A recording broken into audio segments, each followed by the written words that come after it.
ba ba ba ba lippity doo. Ba ba da beep beep bow. Ladies and gentlemen, welcome to the Gosh Heckin' Stream. What's up, everybody?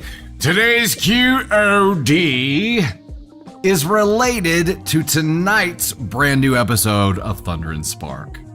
What's your favorite Nickelback song? What are you laughing about, Tater? I don't know. Yeah, we have a new episode of Thunder and Spark premiering at 8 p.m. Central Time tonight. So it's a premiere. We get to do the live chat together, which is going to be fantastic. But right now, we want to know what your favorite Nickelback song is. Katrina says Rockstar. Crystal says Animals or Photograph. Katie the Red, that's why we're asking this question. Yes. So in the Thunder and Spark podcast, we get into like why was / is Nickelback so hated. And for me, like I was a Deftones metalhead, right? Like I was in that kind of metal. Nickelback was laughable. Like we dare not listen to Nickelback. What's wrong with and Nickelback? anyone who did, we shunned. That's how it was, right? They were memeable. Elise says anybody who makes fun of Nickelback is automatically banned. They're one of my favorite bands. Well, thank you, Elise. There's nothing wrong. I'm with just telling you, Nickelback. this is why the discussion started. In the podcast, we talk about like why were they so hated, and then it leads into a bunch of different angles. But I can tell you, for the music scene I was in when I was younger, Nickelback was hated. I don't hate them now, right? I don't hate them now. I'll listen to it, but it's still fun. Yeah, Mercy. I think we even Googled it. We did. Like we looked it up there just to try to get another angle on it. I'm sure you guys have some fans. I'm sure you guys have some thoughts as well about why it was like. So there's second part of the QOD. If you like Nickelback, what's your favorite song? If you hate Nickelback, why? Right? Animals, that opening riff just hits different. Chelsea. Hey, Hatter. I get it. And also, Hatter, you ran real hard in our last stream with Supers, so like, we're not gonna feel unloved if you take a break today. Not gonna feel unloved. How you remind me, Gemma? There you go. Oh, also. That's the one that I read. Did you see the card on your desk? Yes, I did. I just read it in between Navy writing me. It was from Crystal and Gemma. From Crystal and Gemma. We got an anniversary card today, and it was beautiful. Thank you guys so much for that. It was beautiful. Candy Thunder and I have a 10th anniversary coming up this Friday. 10 years, Tater. We've almost survived 10 years. Let's see if we can actually make it there. Like my sinus pressure might take me out. Sinus pressure? How'd she go? Sinus pressure. Just Mama Cass, ham sandwich, Candy Thunder, sinus pressure. Tinfinity. Tinfinity, yes, exactly. I'll bring the porta potty. That's right. No, I want people to use my bathroom. Look, Nick. Nick! Let's face it, if there's a Schmidt and a Nick in our relationship, I'm Nick. Yeah, I'm Schmidt. I'm Schmidt in the relationship for sure. Did you say that's accurate, Tony? Thank you guys for the anniversary wishes. Appreciate that. We are taking off to Kansas City for the weekend. We're going to have some mommy daddy time. Except, did you see? We've got severe weather all weekend. Not in Kansas City. Yeah, okay. That doesn't exactly make me feel better. It's like we're leaving our kids behind here. We're like, enjoy that severe weather. We're going to go have fun. Yeah. I'm Nick. What do you want from me? Hero from the Spider-Man soundtrack. There you go. Yeah, that is a good one. Bay Fox, we are about an hour and a half, 2 hours outside of KC. Yeah. Are you glitching? Anybody else glitching on the TikTok side? Anybody? Just glitching. Also, we have a goal of 4K bolts to get us started here to get Candy Thunder appearance started. Scary Scarves, Krista Museum Girl, Angie, Bailey Chapman dropped my 4 Hondo.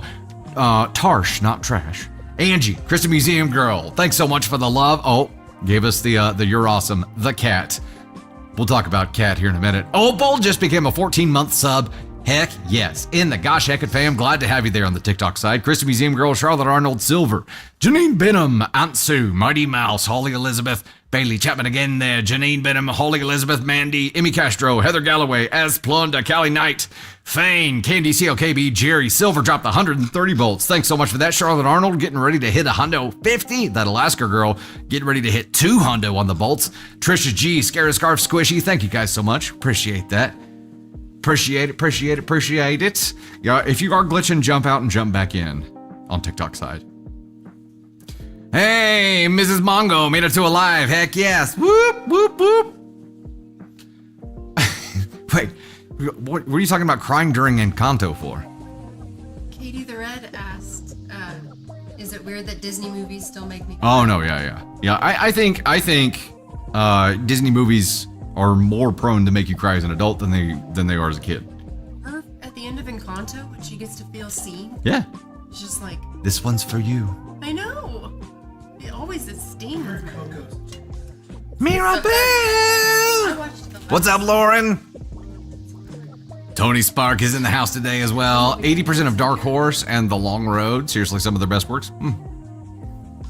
I've never dove into the albums. I know that, like, my dad, whenever he heard the song Photograph for the first time, like, cried.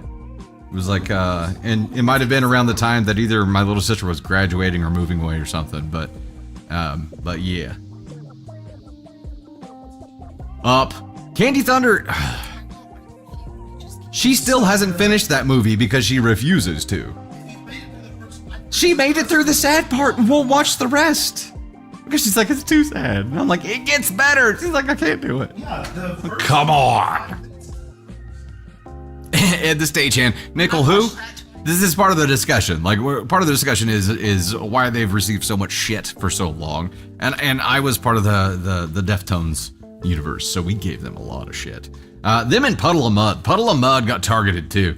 Like, yeah, Puddle of Mud got booed off stage several times just because they were like, hey, you're like Nickelback. What is wrong I with don't that know. fan base? I don't, I don't know. I mean, if you're gonna... I don't know. But the whole sellout mentality was huge then, right? Limp Bizkit,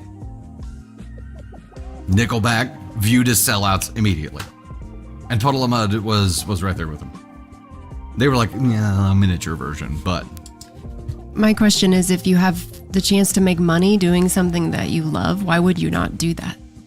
I don't understand how that's a sellout thing. Is that the sellout part of it? Because they made money or like they went mainstream? It's because they went mainstream. Yes, because they changed their musical style to sell more. Oh, okay. That yes. I can understand. I can understand if they changed the style. That was it. Yeah. Okay. I didn't understand that part. Hey, by the way, real quick. Hey, lean up to that again. I want to make sure we have this shot framed up, okay? Dagnabbit. I forgot that you leaned over to that last time. There we go. I'm a leaner. You're a leaner. She's a leaner, everybody. She's a leaner. Darla, no, they were an opener. And I didn't do it. I saw it happen, but they were an opener for the Deftones, who I went to see. And then that's when they got booed. Actually, Deftones were opening up for Godsmack, and Godsmack was another one of those that was viewed as sellouts too. I don't think I stuck around for Godsmack. I wasn't a big Godsmack fan, but I was there for the Deftones. Yeah, Sugar Ray did the same thing. Absolutely. Yep. They were in the old days with like Seven Dust and Snot. Like they were part of that kind of heavy punk rock group. Three Doors Down. Boom, boom, boom, boom, boom, boom, boom. Away from the sun. Albert Vanderstuff says, "What's the worst car to take to a play?" A Lincoln. Oh, Warped Tour stuff. Yeah, absolutely. Candy Thunder's still trying to catch up and get it. You don't get it?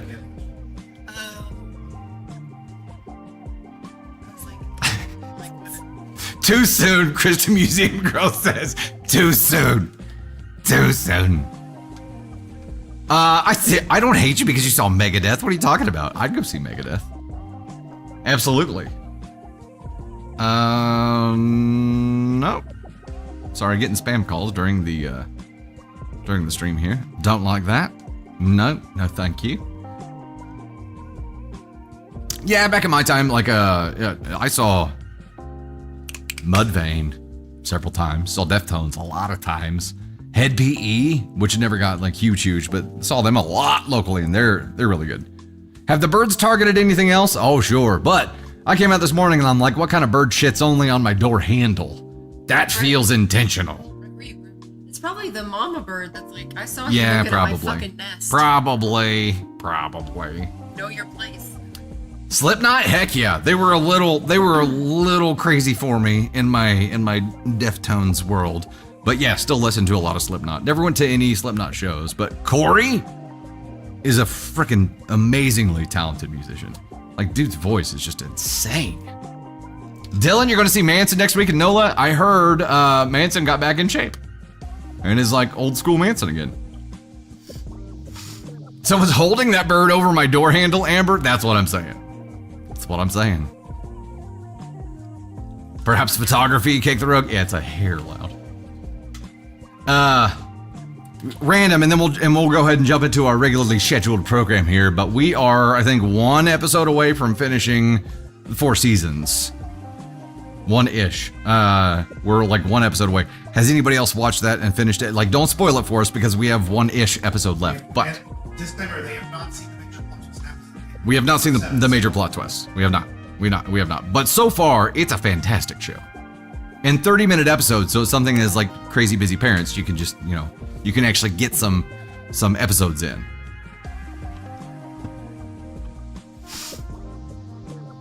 The script? I don't know if I've seen the script or heard the script.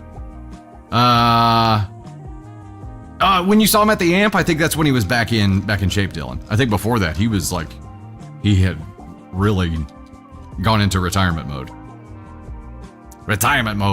Lauren, Blink 182, Flinch, him, and so much more. About to see Post Malone with Jelly Roll next week in Chicago. That'll be a damn good show. Caden Thunder and I are going to see Halsey Monday. It's a large departure from Nickelback and Deftones and all this discussion, but I'm a big Halsey fan. Love her voice, love her music. This newest album, she's going through some shit, but I love a lot of her stuff. So we're going to see Halsey. It's going to be awesome. Scripts are an Irish band. Okay.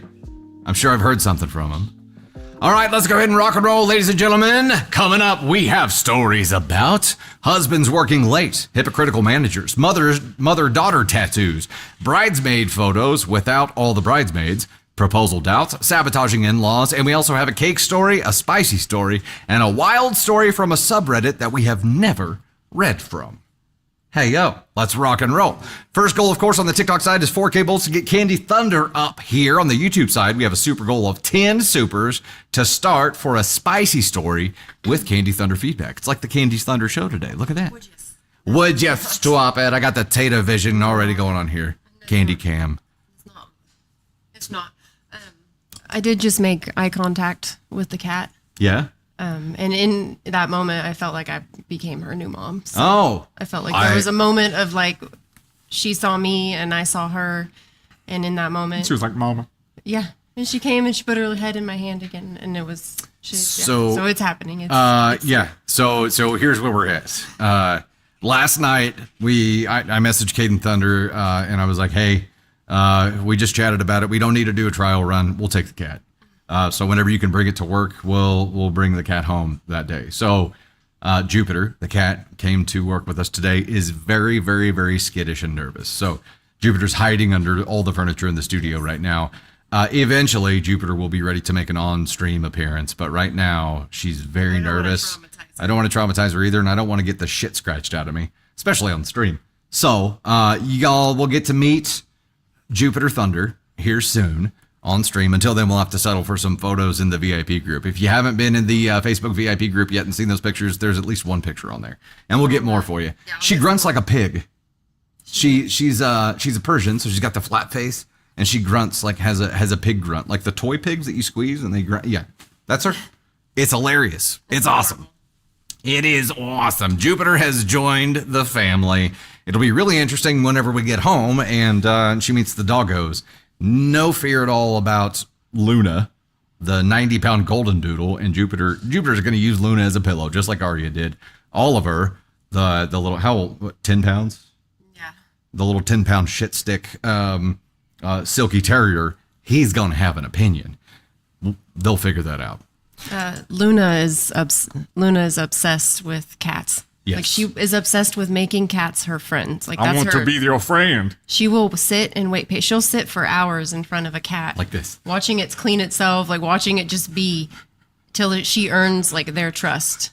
And once she earns their trust, she's like, she becomes a pillow. Yeah, but then once she earns their trust, she's like, I don't know about this. She's like a typical, I don't know what I want out of life kind of woman.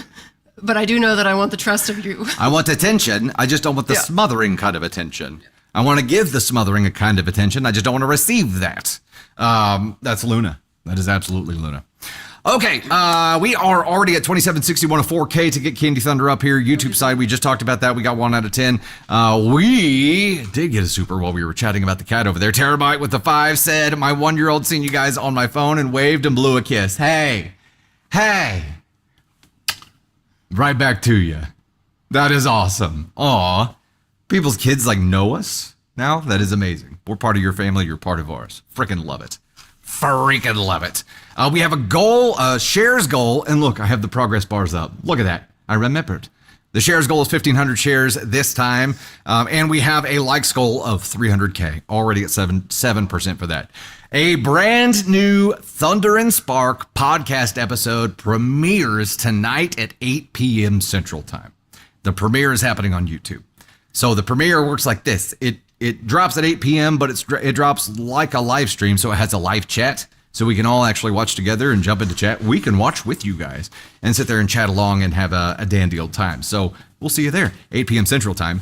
Jump into chat and have fun with us. It is also going to be published on Spotify, Apple Podcasts, all the podcast channels too. But on YouTube, you get to see the video, which is obviously the preferred way to go. We did laugh our asses off during recording that episode. Can't wait for you to see it. Make sure you're subscribed on the YouTube side to keep up with the latest content, including new episodes of Thunder and Spark. So that'll be posted tonight, 8 p.m. Reminder today, keep chat positive and respectful. Everybody, of course, is allowed to have their own opinion and to share that opinion. Just do it like a DFHB, a decent effing human being.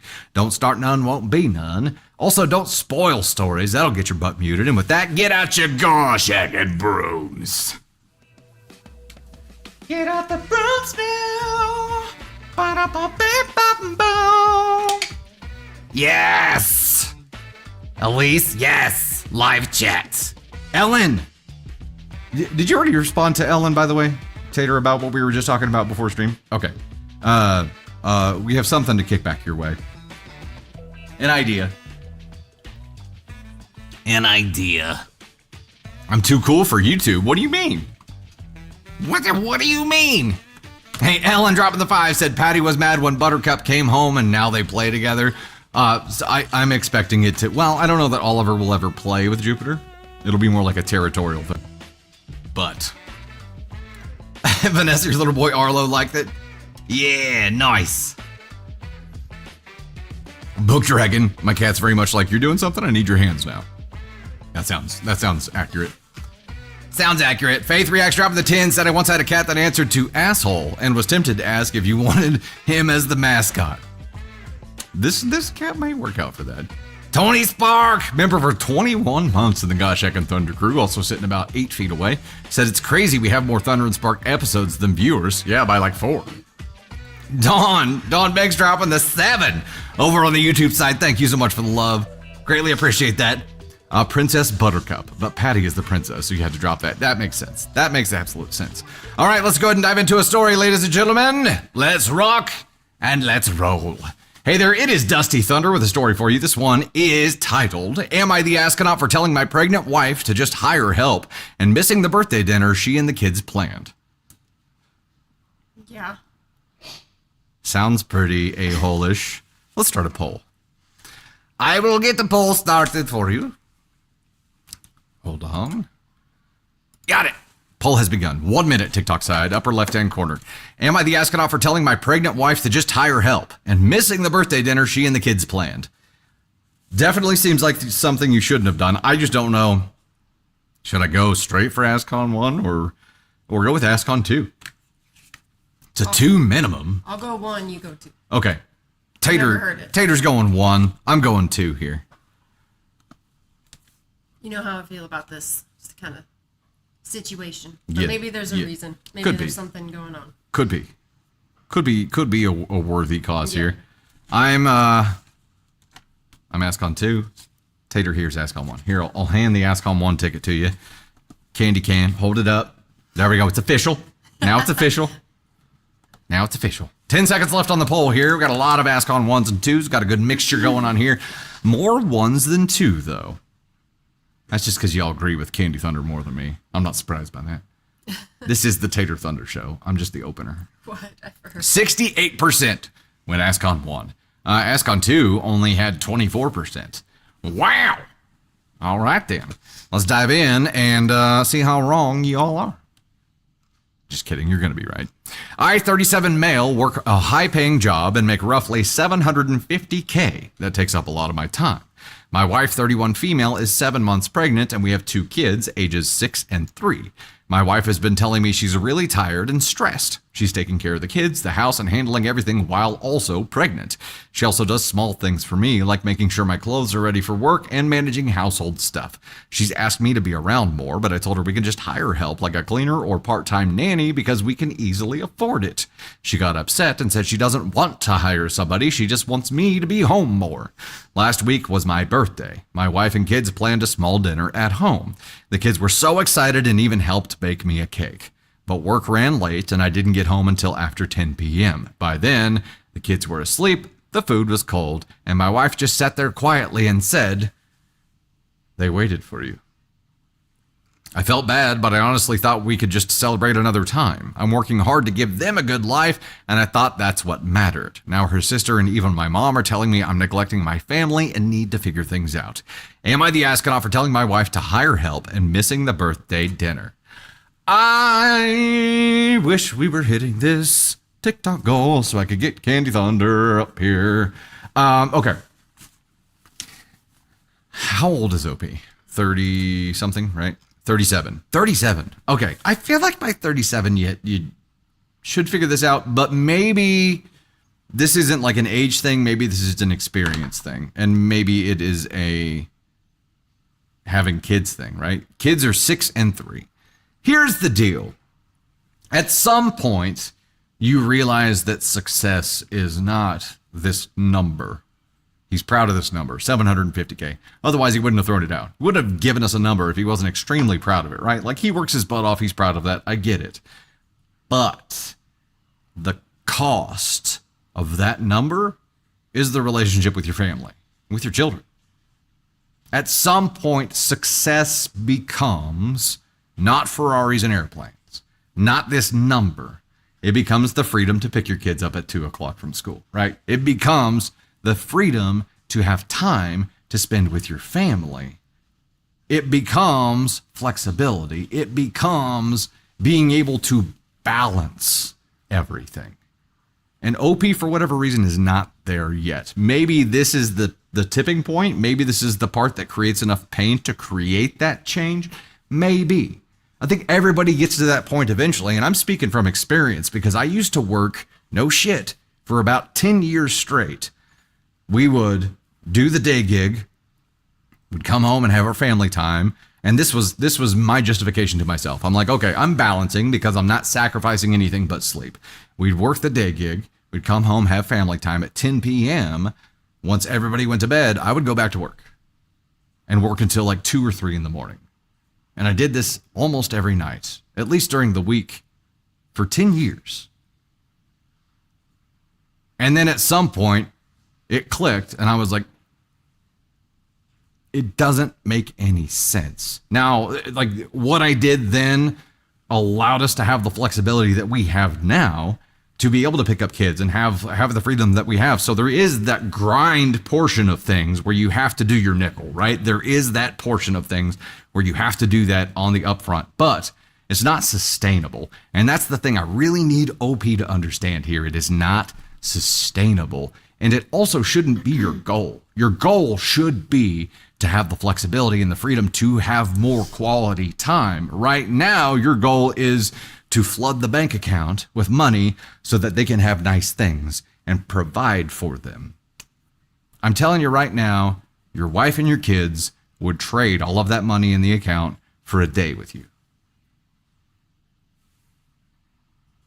So who are you really working for? Are you working for you? Are you working for your pride? Or are you truly working for your family? A lot of people, I think, take this approach because they don't know how to have quality time. They don't know how to be present and how to be active and how to be integrated. So they're like, I do know how to work my ass off. And they work their ass off and they make money and they're like, I checked that box. I'm a good dad. I'm doing good. It's way more complicated than that, unfortunately. And fortunately. It's just more complicated. We hit the gosh heck and goal. Look at that. Let's go ahead and get Candy Thunder up here and get her thoughts on this. You guys rock. Look at that. Serendipitous timing. Let me give some thanks for this real quick. Then we'll get her up here. This is not my phone. This is Tater Thunder's. Just have to clarify. In the number one spot for this one, AK Mary with a 1.2K. Then we got Charlotte Arnold at 1K in the number 2 spot. Bailey Chapman at 400 in the 3 spot. Joanne Butthead, Mama Silver, Aunt Sue, Rebecca B. Adventures with Pam, Civil War Mormon, Little Squishy, Candy Thunder, Lovely Rainy Day, Leah Lou, as Plunda, Thriller Smut Bombing. Is that what it says? Jamie J, Scarra Scarfs, Pet Fam Life, Callie Knight, Mama Says So, Amy Castro, Raws for Makeup, Crystal Museum Girl, Kiki Leon Tarakis. I know I've said this correctly before, so I'm really kicking myself for screwing it up now. Angel Arsenic, Real Broad Zuba, Jerry Lee Go Forth, and Talk to Me Goose. Love the name. Talk to Me Goose. Gotta rub the dog tags when you do that, right? Okay, let me set up a new goal real quick, and then we'll get Tater up here to give her thoughts on this. I know she's gonna have, like, her experience of this is gonna be on the other side of it, right? Because, well, yeah, that just obviously makes sense. Okay, the next one we're going to set up is going to unlock Tony Spark and a cake story. Tony appearance and cake story. Un momento.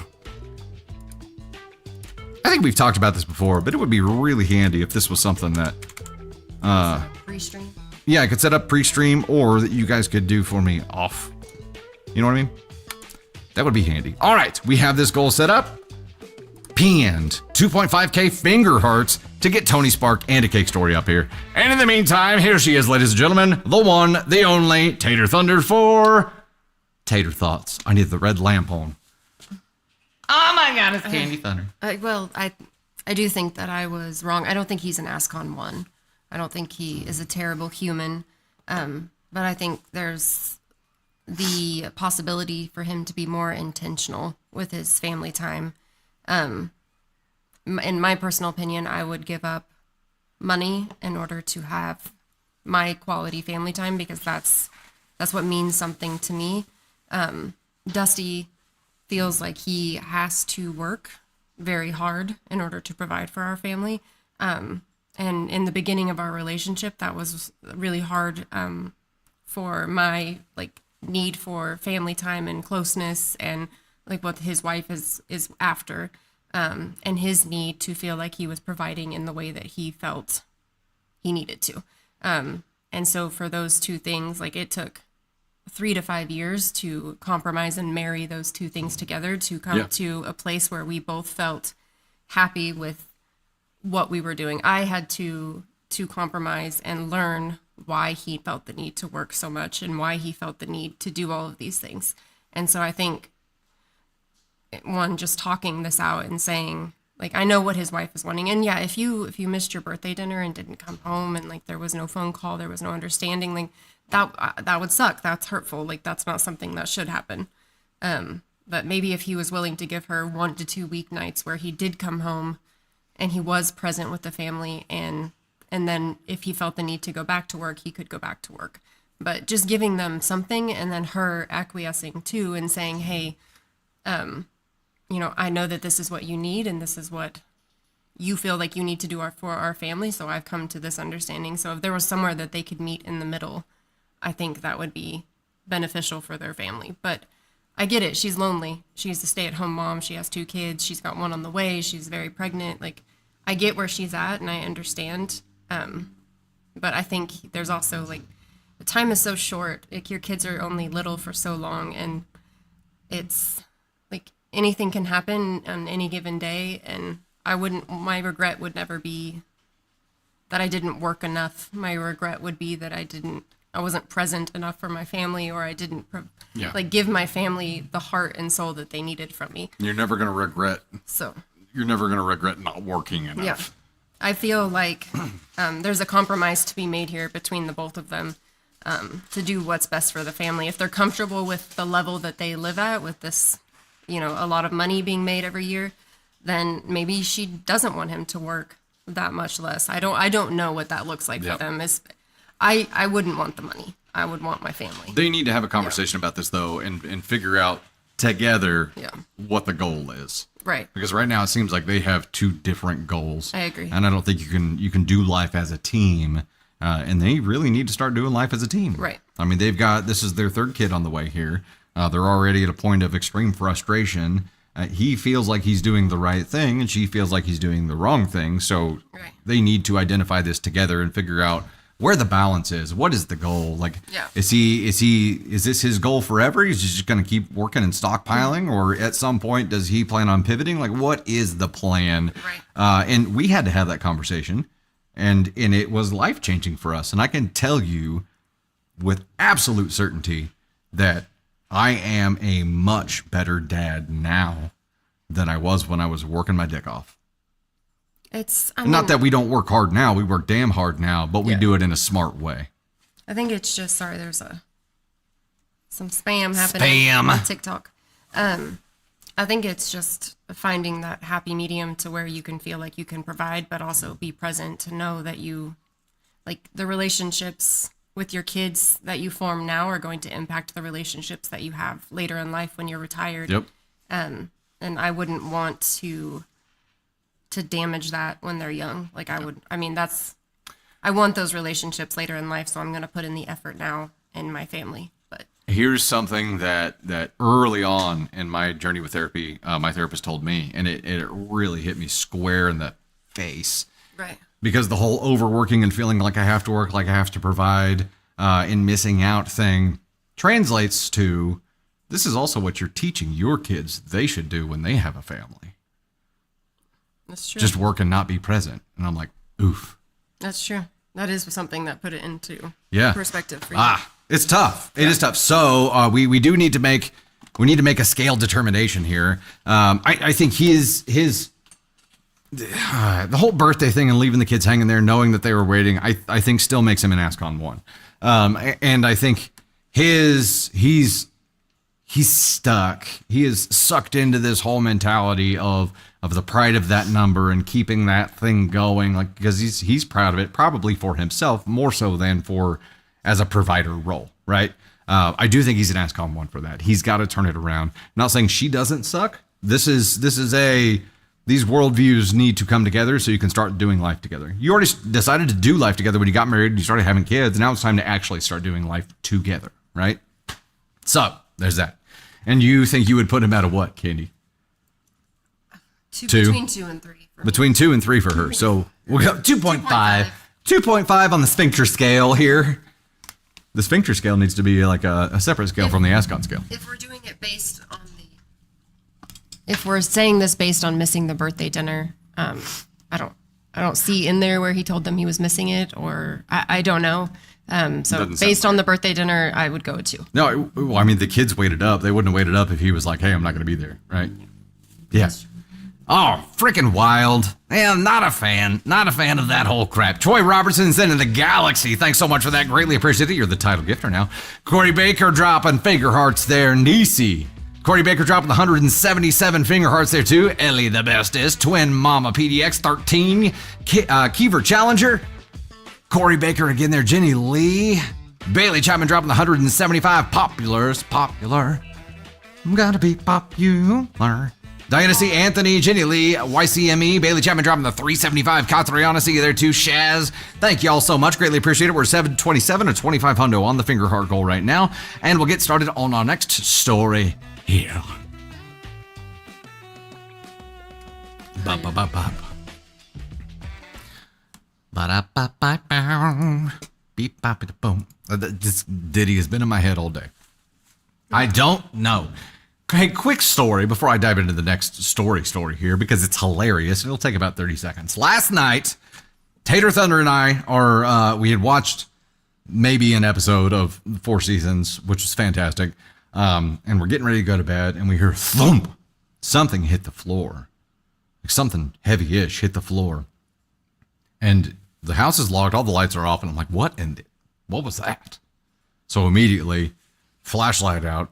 Start sweeping rooms, like Dad looking. mode. I checked the girls first, and they're both asleep, so I don't know what's going on there. I'm checking out the rooms. I double check the doors and make sure everything is locked. Like alarm is armed, and after a full sweep, could not figure out what in the hell this was. I was like, gosh, I have no idea, no clue.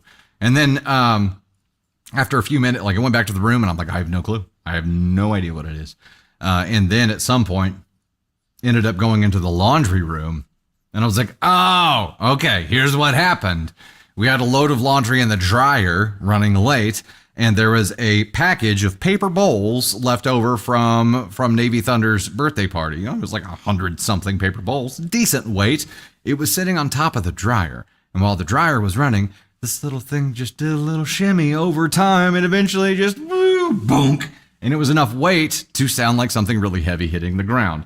But it took some time to figure that out. It was a freaking mystery. Freaking mystery. Oh yeah, the dogs were in bed.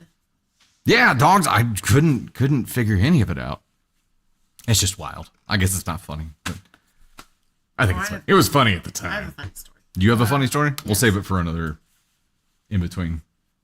No. What? No. Oh, you laughed? Navy's was that school. petty laugh? Navy's school. Oh, Navy school story. Oh, okay. Yes. All right, we'll dive into our next story here. Hey there, it is Dusty Thunder with yet another story for you. This one is, am I the astronaut for telling my employee she's not allowed to do homework at work?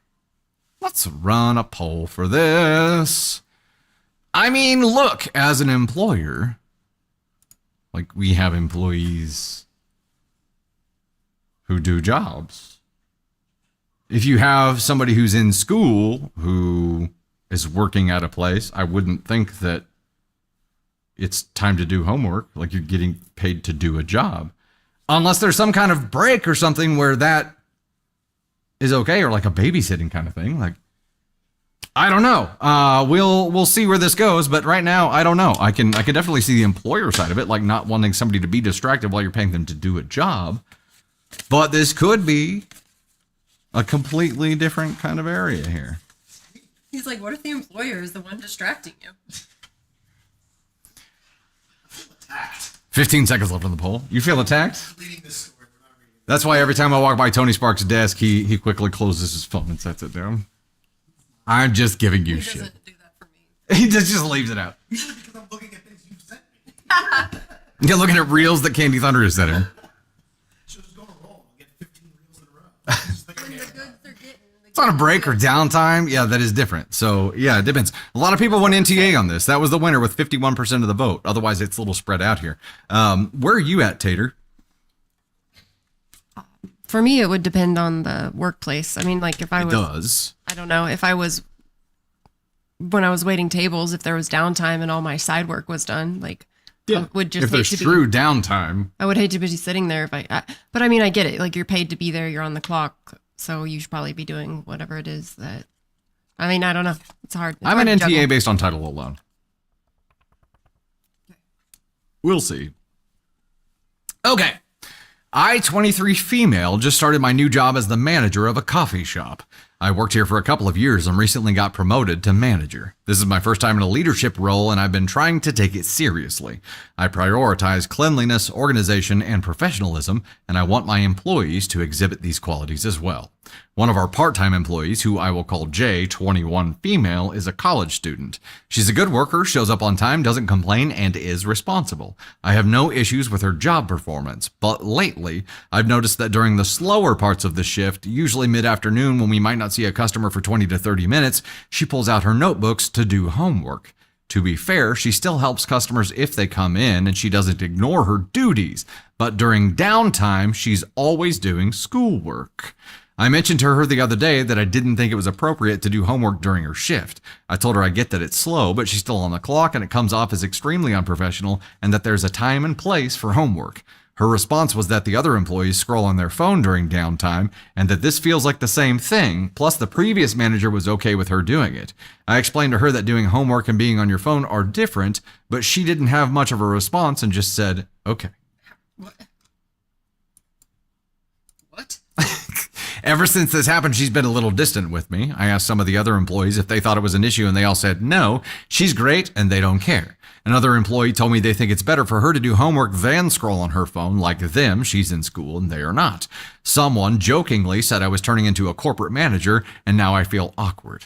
I don't want to be the type of boss who takes things too seriously, but at the same time, I feel like letting people work on personal stuff while clocked in is unprofessional and shouldn't be happening at work.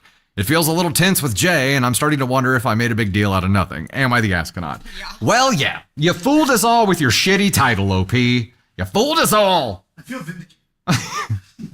You feel vindicated? Yeah, okay. Next time you whip out homework, you let me know, Tony Spark. Okay. Here's the deal. OP, you went through and specifically separated everything out here, and you're like, no, it's truly downtime. It's not like a time when your side work should be done, when she should be cleaning something. It is the time when other employees pull out their fucking phone and doom scroll. And instead, she's doing something productive, not for the business, but for herself. None of the other employees are doing anything productive for the business either. So why does it matter then? Is it because it takes up more real estate? Like having notebooks out versus a phone? If she pulled out her phone and did homework instead of doom scrolling, would you have an issue then? That's the part that I don't understand. So I don't think you can have this opinion toward one person when what they're doing is actually constructive.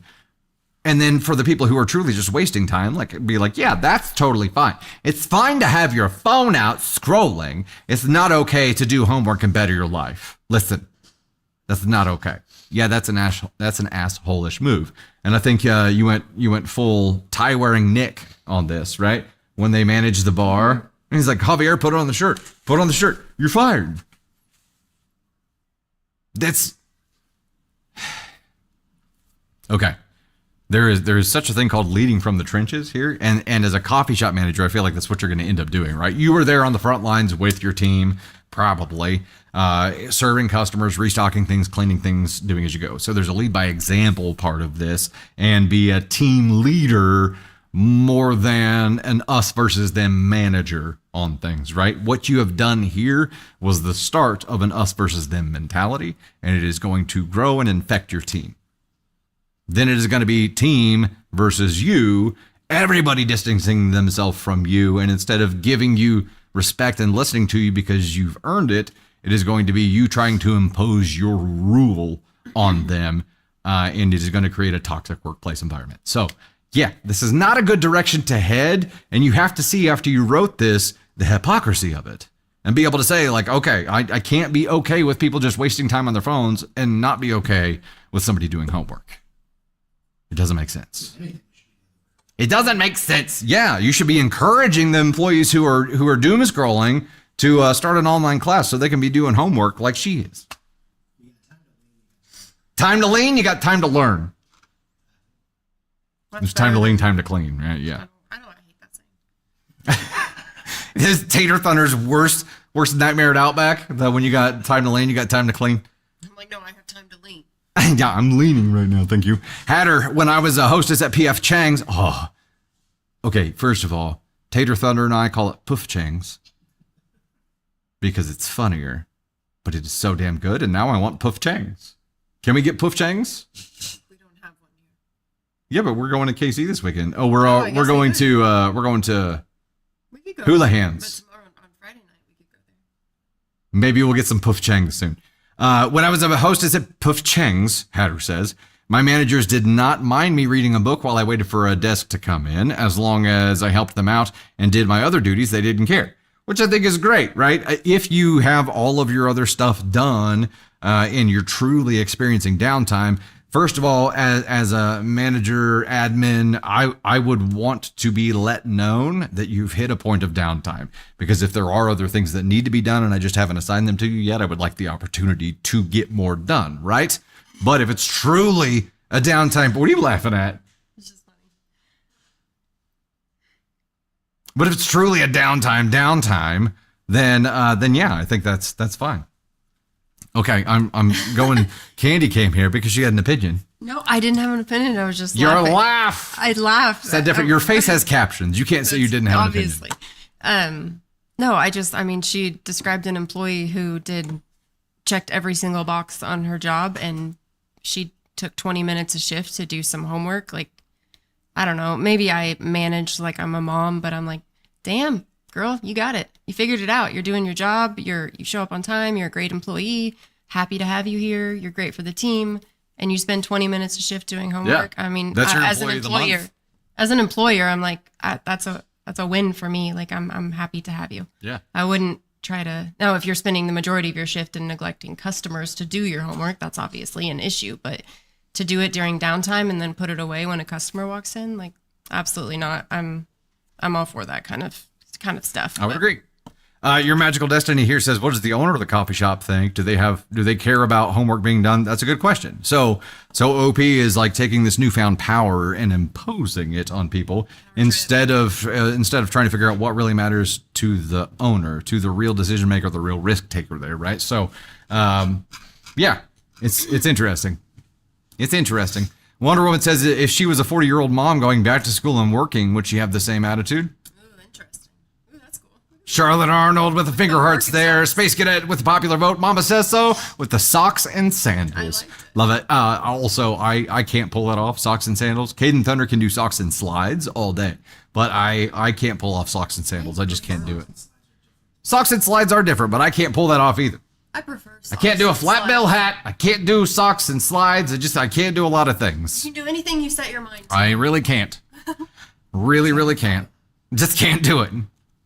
Can't do it. Lynn says, as a former manager, as long as the work is done, I didn't care if my employees scrolled on their phone, read a book, etc. And I had an exceptional team that worked great and had great results. You know what? Something else I think that's important to keep in mind here is that now I think we know. Sorry, I'll get my music off here. Now we know a lot more about how people's brains work, and a lot of people function better if they have a podcast going on or a stream going on or something in the background while they're doing something else. That extra thing helps occupy part of their brain and lets the other part of their brain focus in on things. It's a thing, right? We understand more of these things now, so what's okay now and what was okay then are obviously different things. Toe socks and flip-flops. Look, toe socks are something that like just hearing toe socks like made my pee-pee hurt. Like salty slug kind of feeling. What is I wear socks with sandals okay. all the time. Okay, that face and also the saying like it made my pee-pee hurt reminded me that I have a story for you. What? Story. Can't whisper it. Okay.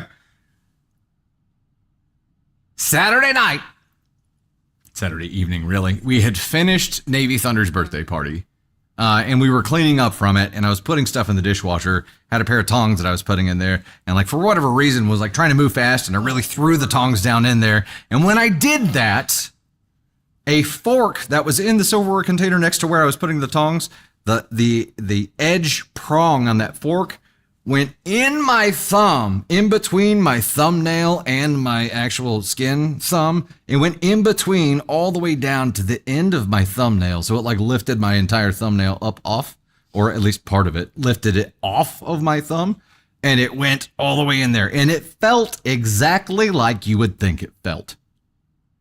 All I could do was go and walked to the other room. Candy Thunder was talking to her mom about something. I came back and I'm like, have you ever had a fork go in between your thumbnail and your thumb?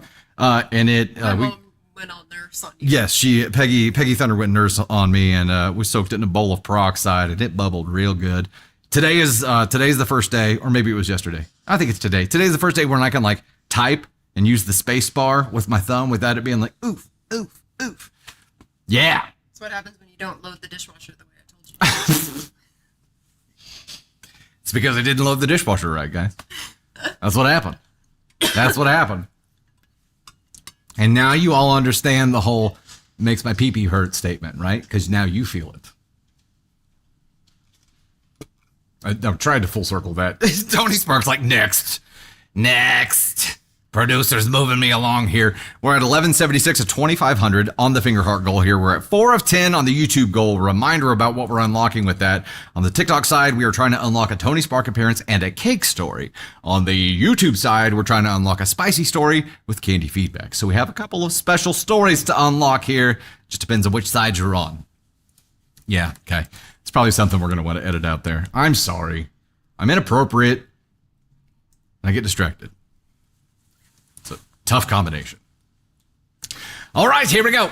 Hey there, it is Dusty Thunder with yet another story for you. This one is, am I the astronaut for getting mother-daughter tattoos with only one of my kids? Let's do a poll.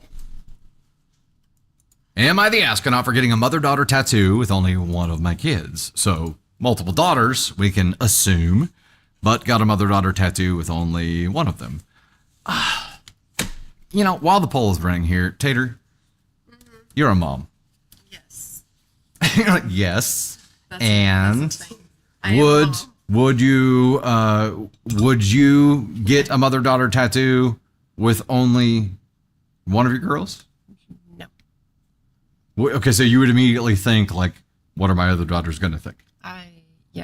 I don't have any tattoos, so I don't know. Not that that's relevant, but no, I don't know. I wouldn't get a mother-daughter tattoo with only one daughter. I just feel like that's... Well, I mean, if you did a mother-daughter tattoo with one daughter, I guess you'd have to be willing to do a mother-daughter tattoo with your other daughters, right?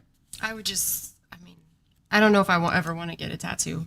I've thought about it, but I don't know. So I don't know if that's something I would ever even do with my daughter, but... You're not going to get a tattoo that says mine on your upper thigh? It's probably the only one I would get. It's just the Dusty Thunder logo. I want you to get a tramp stamp that's like a massive Dusty Thunder logo. It's just an astronaut lightning flying out my bolts. ass. Okay. Yeah.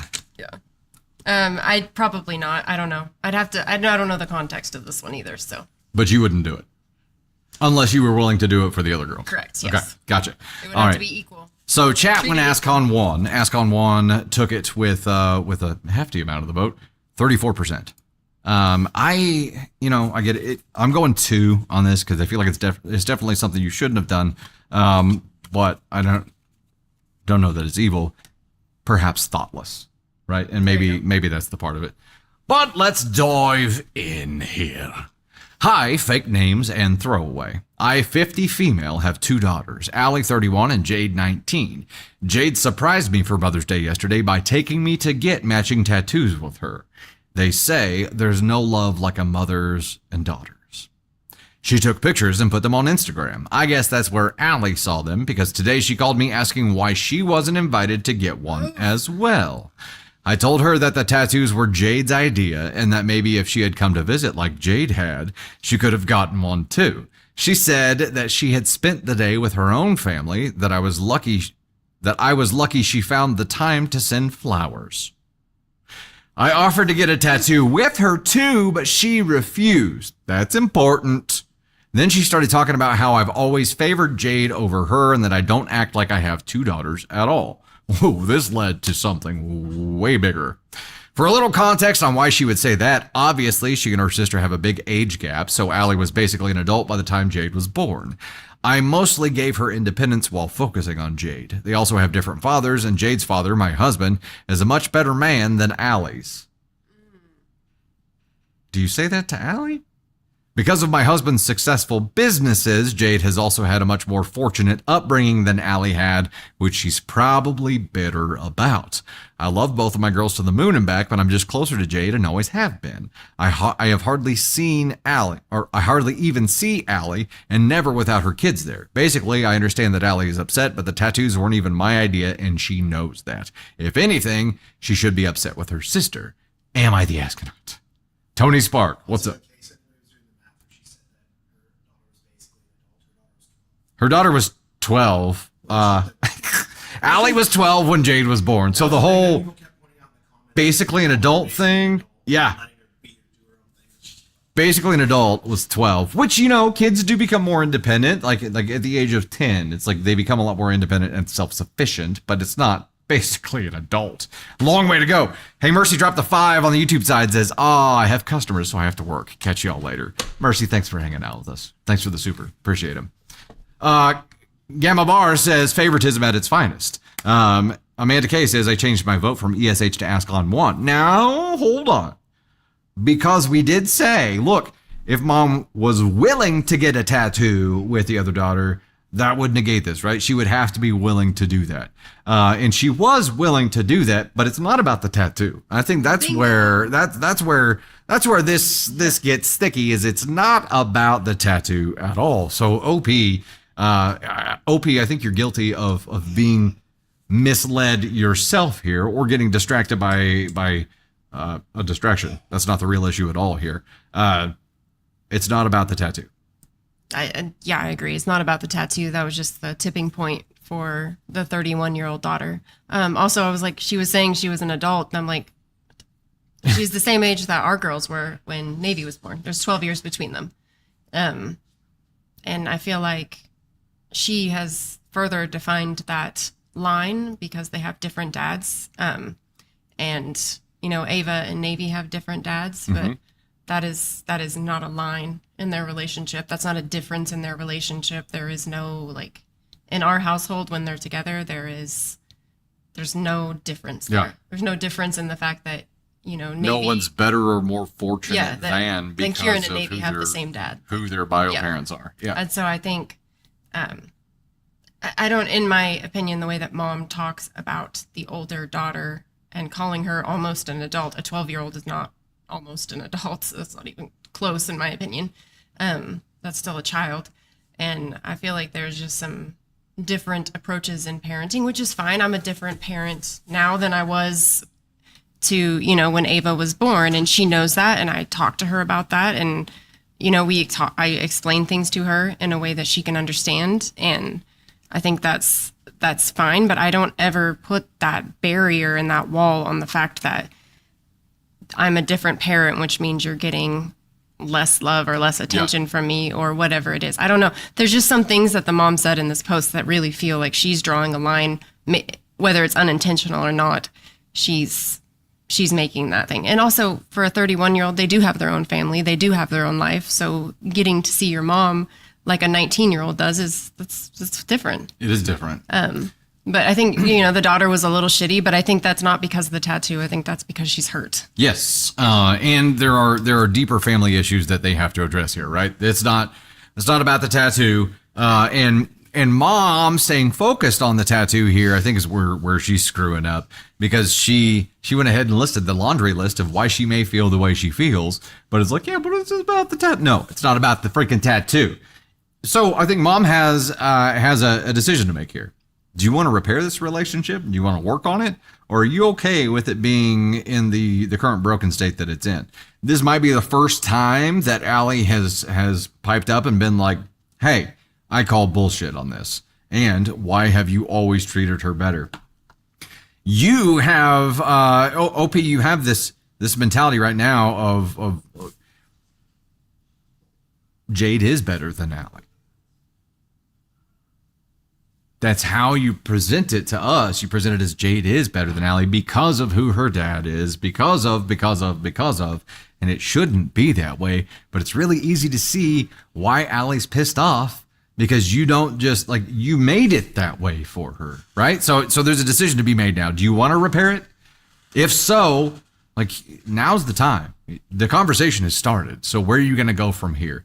That's the decision. I think she told us where she's going to go from here, and that's like, she doesn't get it. Even at the last line of her post is, she shouldn't be mad at me. She should be mad at my other daughter. Like, bitch, you don't even see what this is about. Like, come on. Like, you're not even looking at the big picture. You're just looking at this specific incident. And I think she's telling you, she told you that it's not just this one incident. It's like, yes.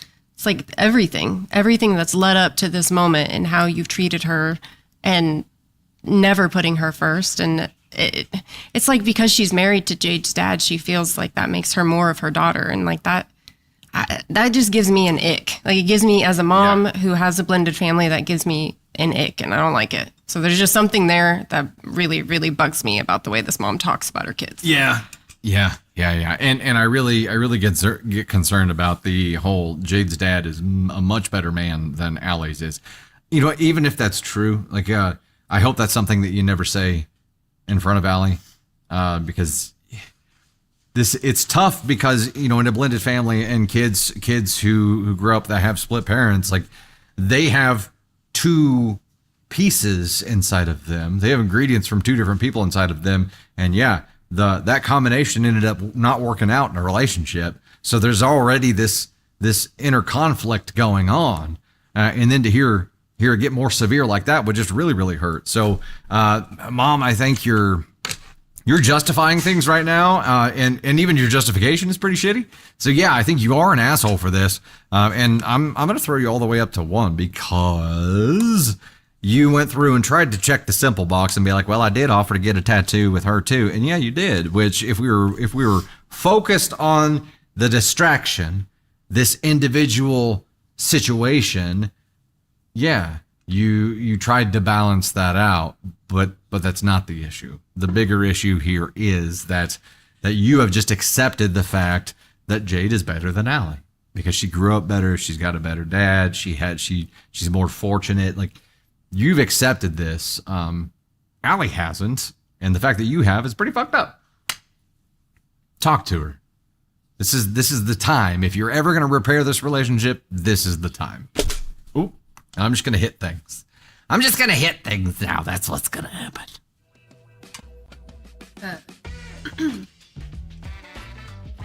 Kever Challenger says, the men are who they are, and it has nothing to do with your daughters. Like, there you go. Quit treating them like because of who their dad is. Defines who they are. Like, it's a very Yeah. I don't know. That's like, yes, you've got pieces of your parents in you. Right. That doesn't. I don't believe that makes you predisposed to be this certain person. I think it comes more from the way that you're raised and loved, specifically loved as a child. That's really what comes through in your personality as you get older. And I think we're seeing that from 2 different daughters. Agreed. And Real Broad here said, all I know is it would destroy me to read this is what my mom thinks of me, or rather doesn't. Like, if Alec was reading that would be really tough. That'd be very, very tough. Hey, we're at 1,400 or 2,500 right now on the Finger Hearts. We're already at 5 of 10. We're halfway there on the YouTube side. Over halfway there on the TikTok side to unlock that goal. We're trying to unlock special stories, cake story and spicy story right now. So we need to keep pushing away on those goals. Tater Thunder has a funny story for you, something about Navy and school. I'll let her tell that here momentarily, but we'll get to the next story right now.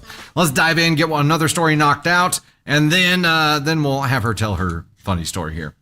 Tater, you good with that? I'm going to read this story, and then you can tell your funny Navy Thunder story. Good? Okay. All right. Here we go.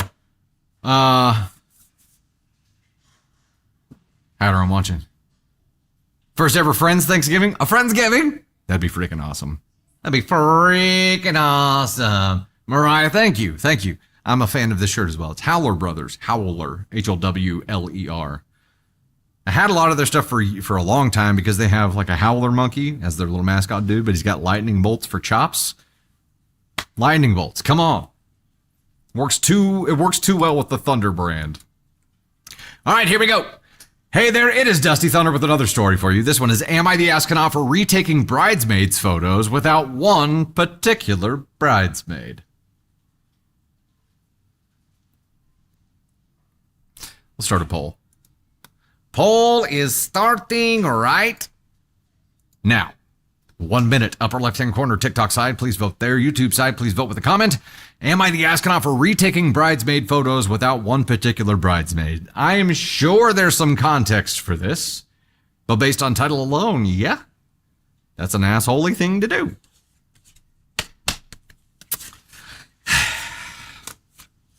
I'm going to go 2. I'm going 2. It's probably a 1, but I'm going to go 2. But you know what? Maybe this bridesmaid went scorched earth at the wedding and burned every relationship and bridge that she had. And maybe bride's like, I don't want to remember her as part of my special day. And is like, we'll just do it again. Which would be one of those times that as a photographer, you'd get the message and be like, hey, can you Photoshop this person out? Which you absolutely can, but it's the message we all dread. But there could be a very good reason for it. Based on title alone, yeah. Yeah. Tony Spark, yeah. Oh, yeah. Tony Spark knows how all these stories go, so he just relishes in watching us all guess here. AskCon 2 took the cake here with 25%. Darcy, that Alaska girl. Janice 2014. Lady Piper, that Alaska girl again, dropping finger hearts there. Anae, Moon Willow Sam, Handy B, Melissa Elliott, Yvette B01. Thank you guys so much. Darcy, Just Cat in Colorado, dropping finger hearts there too. Thank you. All right, let's go. Consensus was AskCon 2. Okay, so I'm using a throwaway just to be extra safe. I, 23 female, got married 2 weeks ago to my 24 male husband, and it was so great. I had 5 bridesmaids plus my maid of honor, but I'll just refer to all of them as bridesmaids. Between the ceremony and the reception, we took photos, as you do. The problem started when it was time to take photos with my bridesmaids. One of my bridesmaids, 23 female, and I, who've been friends... Sorry, words are hard. One of my bridesmaids, 23 female, and who I've been friends with since college, is super tall and has a muscular build. I'll call her In. In really stands out next to me and my other bridesmaids. She was also wearing a patterned dress when I specifically asked all of my bridesmaids to wear solid colors. They got to pick their own dresses and just had to match the color I picked ahead of time. So between the dress and her build, In really stood out in the photos and was throwing them all off. After the first round of pictures, we all gathered around the photographer to see what we had so far, and I swear everyone had the same thought simultaneously. Of course, nobody said anything because she's our friend and we wouldn't want to be rude. I would have just sucked it up, but In herself turned to me and said, I understand if you want to take some without me. She didn't seem sad or anything, and she was even laughing a little, so I told her I thought that was a good idea, and me and my other bridesmaids retook the photos without her.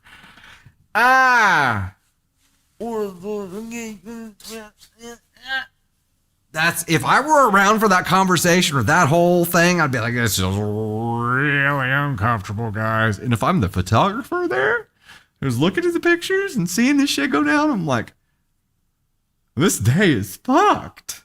I feel bad for her. I mean, this is aesthetic, like judging on her appearance alone.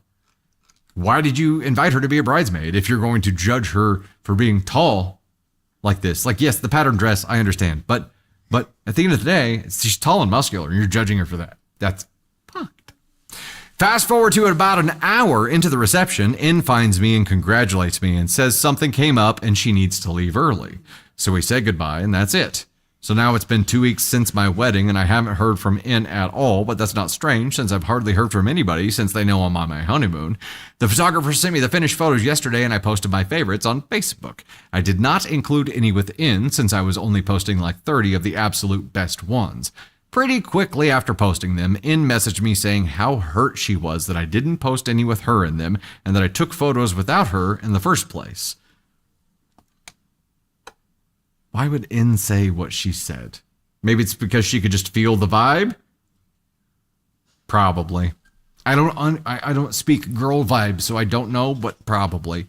I apologized, of course, and told her I would post the rest of the photos in a few days. I also reminded her that she was the one who suggested that I take some without her. She called me a narcissist and selfish, and now she's not responding to me at all.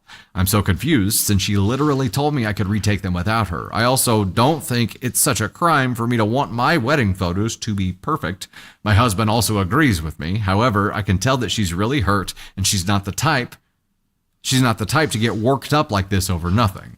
Am I the astronaut? Edit. I posted the photos with her in them. Okay, so she posted. I don't think that fixes anything. I've got to go candy cam here. Oh. I've got to. Oh, hi. Oh, hi. I have to do this here because this is. She received the girl vibe transmission, right? If OP can say, I swear everybody had the same thought simultaneously, how did she know that? Girl vibe? Because if she picked up on it, In definitely picked up on it.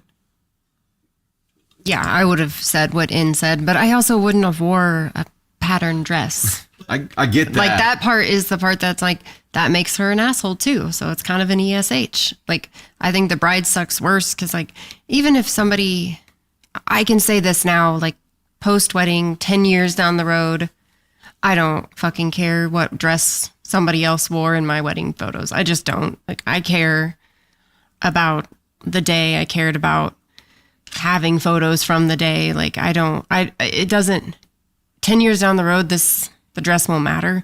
Right. I guess 10 years down the road, will your friendship matter? And that's what I would have asked myself. But I can ask that myself with the wisdom that I have in my 30s versus what I didn't have in my 20s. Look, do you think OP would have taken photos without her if she had been the same height and build as everybody else, but wearing the pattern dress? I don't. I think the height and build was the biggest driver here, and I think the dress was secondary. I mean, maybe that's the only dress she could find that worked for her build, and maybe that's where she ended up. I don't know. I don't.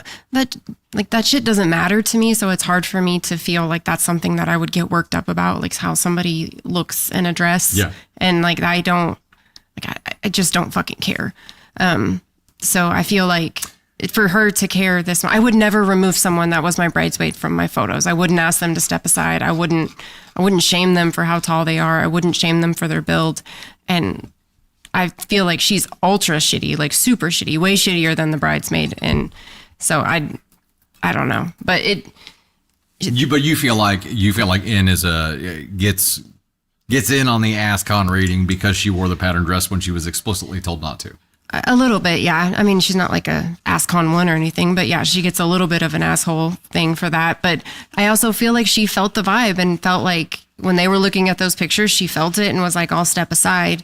And she's probably done that a lot to make other people feel comfortable when she feels uncomfortable. Yeah. And I hate that for her. But I understand why she did it. And I understand her as a person for doing that. So, yeah. Something important here that Shaz pointed out, and I agree with that. I don't believe for a second the bride didn't know what dress was going to be worn by a bridesmaid. That's what I was waiting to say. Yeah. She had to have seen. She seems like the bride that would know that she was wearing a patterned dress. Yeah, I agree. And the bride gives me gross vibes. Like, just the way, even if like all of this happened, why the fuck would you not post one photo with your friend in it? Yeah. Like, that's just shitty. No one cares. It's a fucking Facebook post or wherever.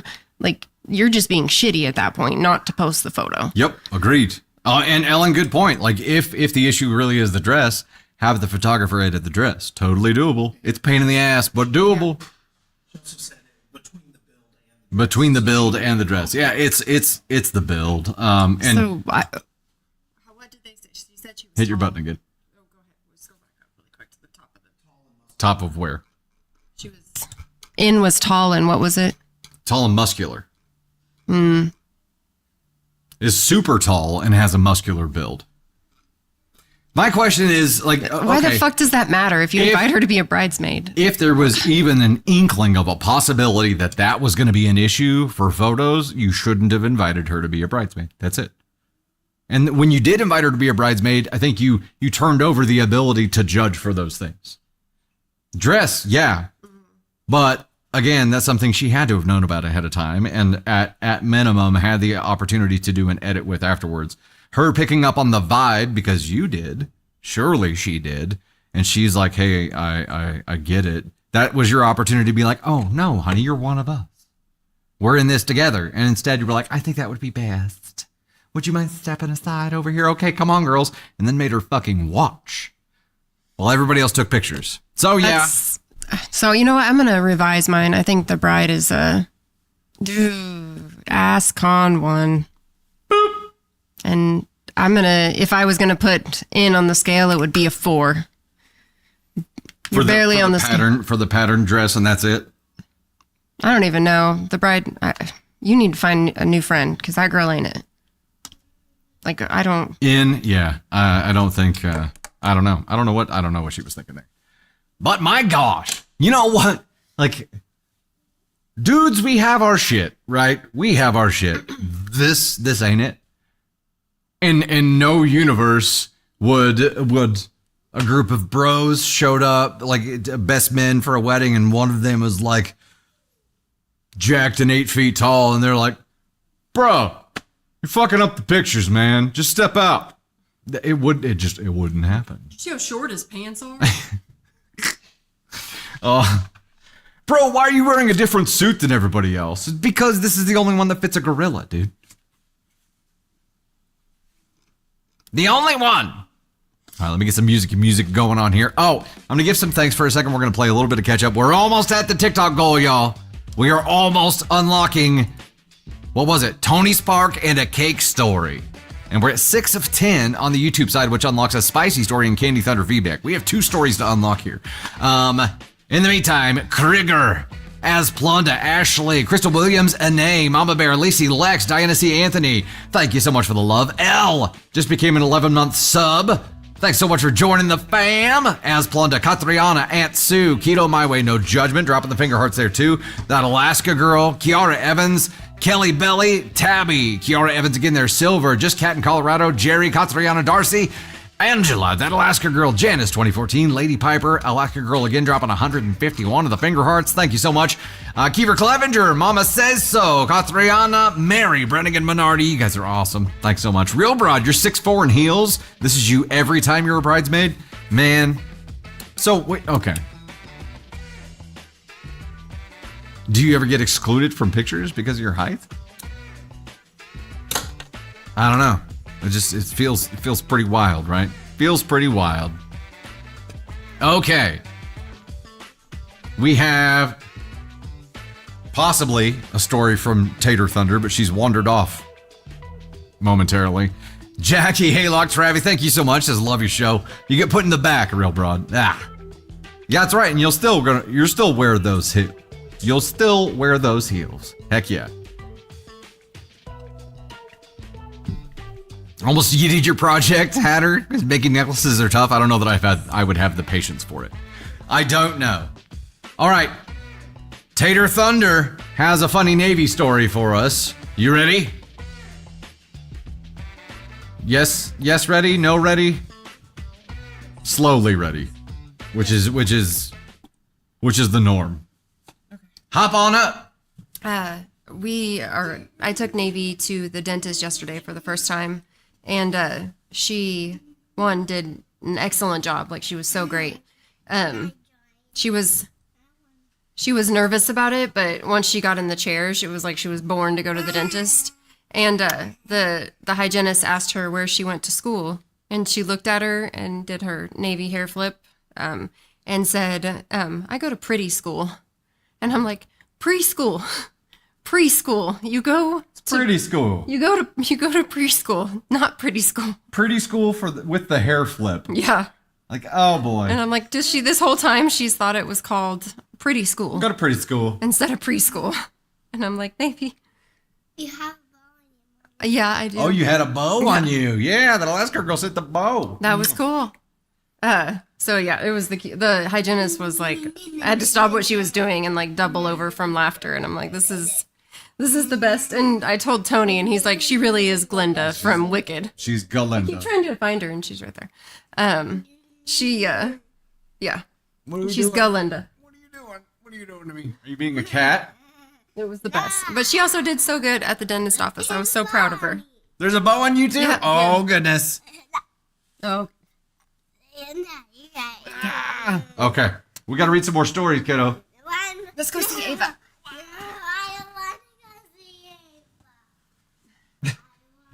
Hi.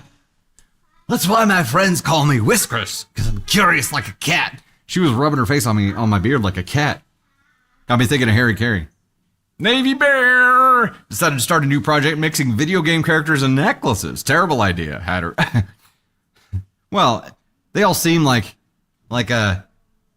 terrible ideas at first. Why do we have to see Ava?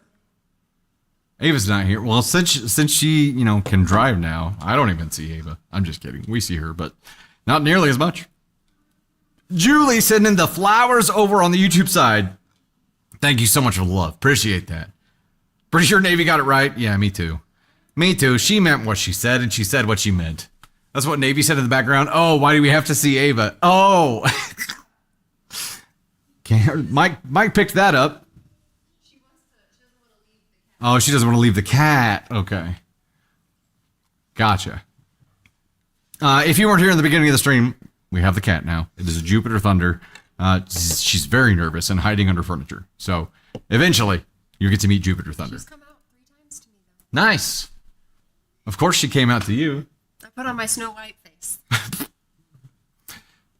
Cinderella This face. row of birds at the door. Yeah. Just waiting. All right, let's go. Hey there, it is Dusty Thunder with another story for you. This one is actually from Relationship Advice and is titled, I, 25 male, was planning to propose tomorrow, 22 female, but now I'm overwhelmed with doubts I can't ignore. No poll on this one because it's not a question. We'll dive right in. I, 25 male, have been with my girlfriend, 22 female, for over 3 years. We met in 2021 during the pandemic through another girl. It was my last year of university, and I had just started pushing myself to take responsibility for my life and say yes to things more. Some context about me: I grew up with a single mother who raised me and my little sister, 11 years younger, mostly alone in a country where she didn't speak the language. She was anxious, fearful, and stressed, and I became her emotional support early on. I never had a father figure, and my relationship with my mom made it hard for me to talk openly or express emotions. I've always lived in my head. That's a difficult way to start adult life. I grew up chubby and broke, always feeling like I wasn't enough. But I was also tall, decent looking, and had girls show interest in me.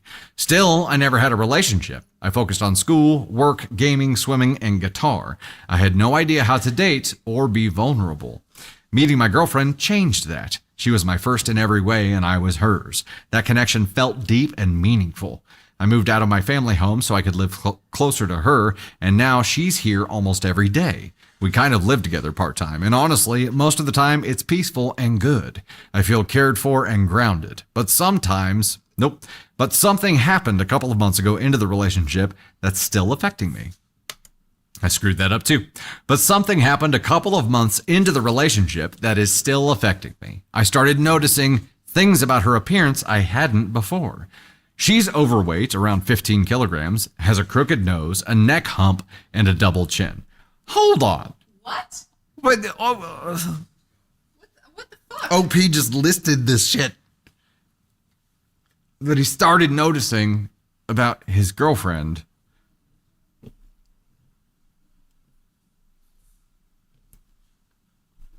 A neck hump? Yes, he said neck hump. He said she's overweight, has a crooked nose, a neck hump, and a double chin. How about, let's just agree right now to never say shit like that about your partner. Like, for fuck's sake, man. And if you are capable of giving a list like this about your partner, like, you don't love your partner. Okay? She had told me early on that she planned to get a nose job, but later admitted that wasn't true. That really affected how I saw things, because if I had known that back then, I don't think I would have stayed. Okay, hold on. Time out. You, OP, admittedly growing up chubby and broke, having no social skills at all, and this being your first relationship ever, are like, look, if you got a fucking crooked nose, I'm out. I don't think that makes sense. Make it make sense. You're like, look, I may be chubby, broke, and have no social skills at all, but I still got standards, you know. Look, if you either accept somebody for who they are, 100%, or you don't. There is no in between. Candy Thunder's thinking like, oh, I accept like 75% of you. You're hot. I accept you. I'm not talking about aesthetics here. I'm just like of who someone is. No, I accept you. I've been here for Wait, a decade. wait, like there was a big tone change between you're hot, I accept you, and then, oh yeah, I accept you. There was a big tone change. Shallow Hal, there you go. There you go. Okay. Beyond looks, there were other challenges. She used to be emotionally cold, smoked, didn't have any goals, and isn't very sharp academically or socially. Pot, meat, kettle. But she's changed a lot. She's grown into somebody who supports me, listens to me, and gives me a sense of home I've never had. She's kind and loyal, and we share a quiet, stable bond that helps me feel safe. There's a lot of me going on in that paragraph, huh? But that stability also worries me. Our relationship has become a bit boring. We've created a strong comfort zone, which feels safe and calm, but I don't know if it will be enough to sustain passion, excitement, or growth in the long term. I'm scared we might just be two people getting by in a bubble of routine. Still, I'm struggling. I can't always look at her without feeling something negative. Sometimes she looks cute, but other times I feel a deep physical aversion. And when I compare her to the girlfriends and fiancés of the men around me, many of whom are conventionally attractive and feminine, I start to spiral. Oh my God. I bought a ring and was planning to propose on her birthday, which is tomorrow, but now I'm paralyzed with doubt. I keep asking myself, is this hesitation something I can work through, or is it something that I will grow to regret? I don't know. I don't want to throw away a relationship that's given me emotional depth, stability, and growth, but I also don't want to ignore something that keeps weighing me down inside. I'm not looking for judgment. I just don't know what to do next. If anyone's been through something like this, I would appreciate your perspective. I'm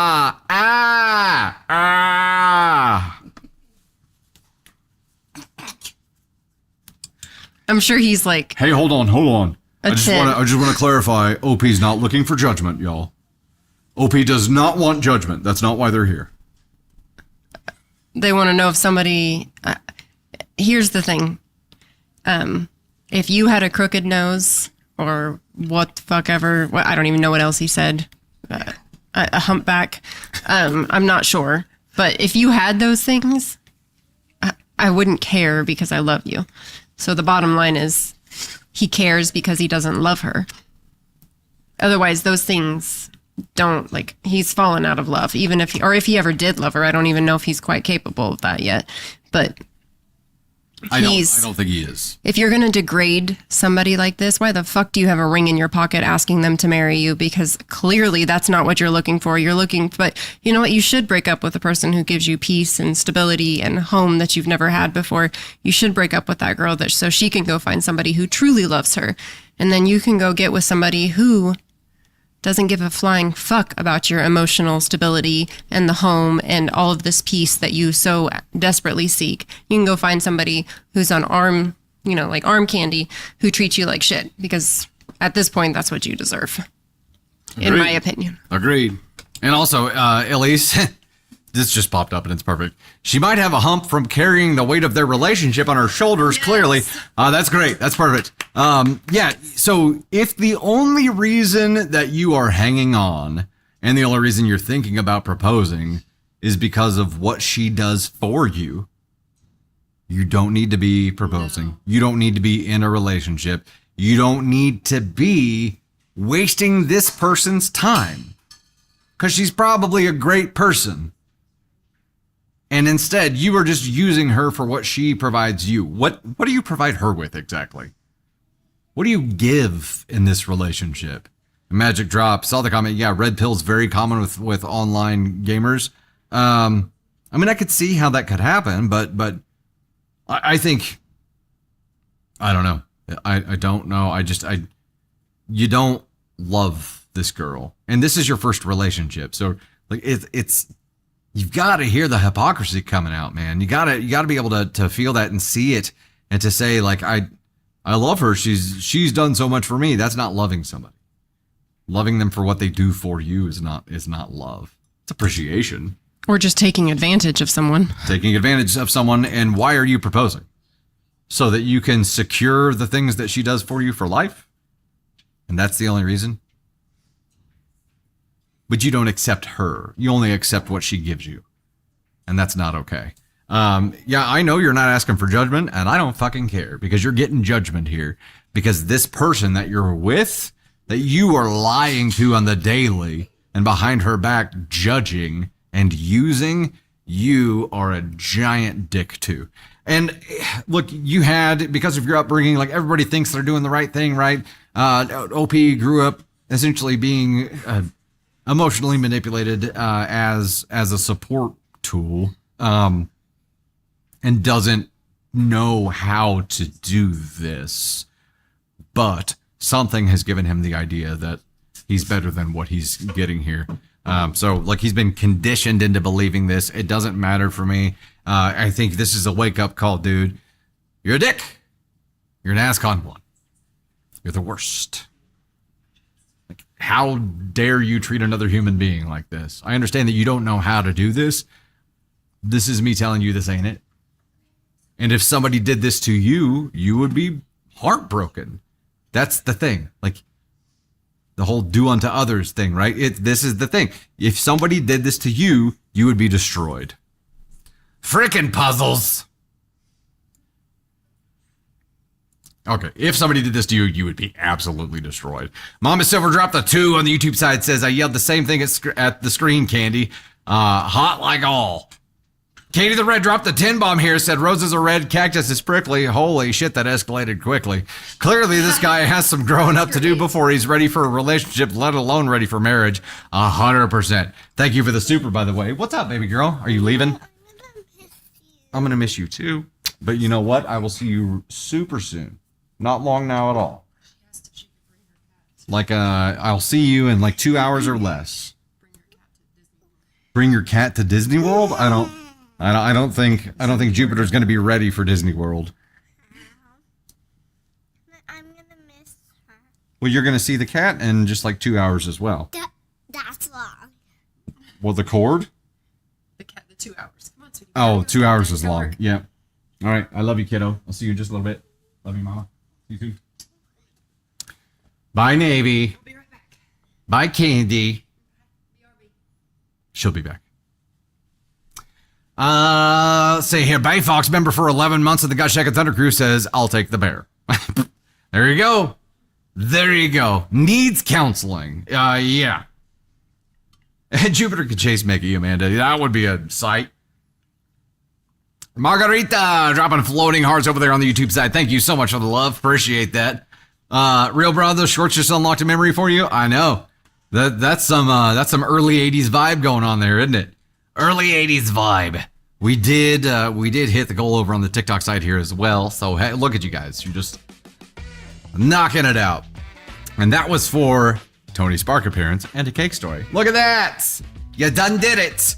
In the number 1 spot there, AK Mary at 2.0K. Heck yeah. Bailey Chapman in the number 2 spot at 1.9K. Heck yeah. Charlotte Arnold, the number 3 spot at 1.1K. Heck yeah. And then we've got the Gift Demon with 820 in the number 4 spot. Then Keto My Way, No Judgment, NA 414. E. Krieg, Kiara Evans, Scaris Scarves, Heather Galloway, Books Coffee Tea, Aunt Sue, Mama Silver, Jamie J, Melcy Jane, Yvette B01, Janice C 2014. I am Diva Kiva. There you go. Sherry Sosa, Trip and Fall, God's Blessed Wonder Woman, Adventures with Pam, Darcy LC, Rose, Candy Thunder, Mama Says So, Adriana, Charlotte, Asplunda, Love My Family, Elizabeth McPherson, Doroshko, Mama B101, This Guy You Know, Jenny Lee, Mandy Chastain, Milani, Ellie the Bestest, Dirt Mom, Diddy VH, Gummy Nerd, It's Me, Sarah, Echo 42X, Moon Willow, and Ms. No. Also, this randomly made me think of this, but you guys know Obscure, OBS, Excure, who is part of our family here and is in chat all the time, was going in for open heart surgery, I think today. And since sent a DM and said she'd be out for a while, but is going in for open heart surgery. It's just all Care Bear stare, all the vibes out for Obscure. Who we hope you have an incident-free, a very, very positive experience there, and a speedy recovery too. But has been a valued member of this community for a long, long, long time. So, yes, all the vibes. And now it's time. You know him. You love him. Here he comes. Ladies and gentlemen, Tony. Whoops. Oh, what have I done? I hit the wrong button, Ricky Bobby. I've screwed something up. I am not Tony Spark. I'm sorry. I've done something. I've screwed my desk up. Oh no. Oh no. Here, we'll just do this. That's about right. We'll see. Tony Spark, ladies and gentlemen. Hello. I deleted the preset on my desk for my Tony King. I did not break the desk. I broke It was not me. It was already broken. Hello, party peeps. What's happening out there in the TikTok and YouTube worlds?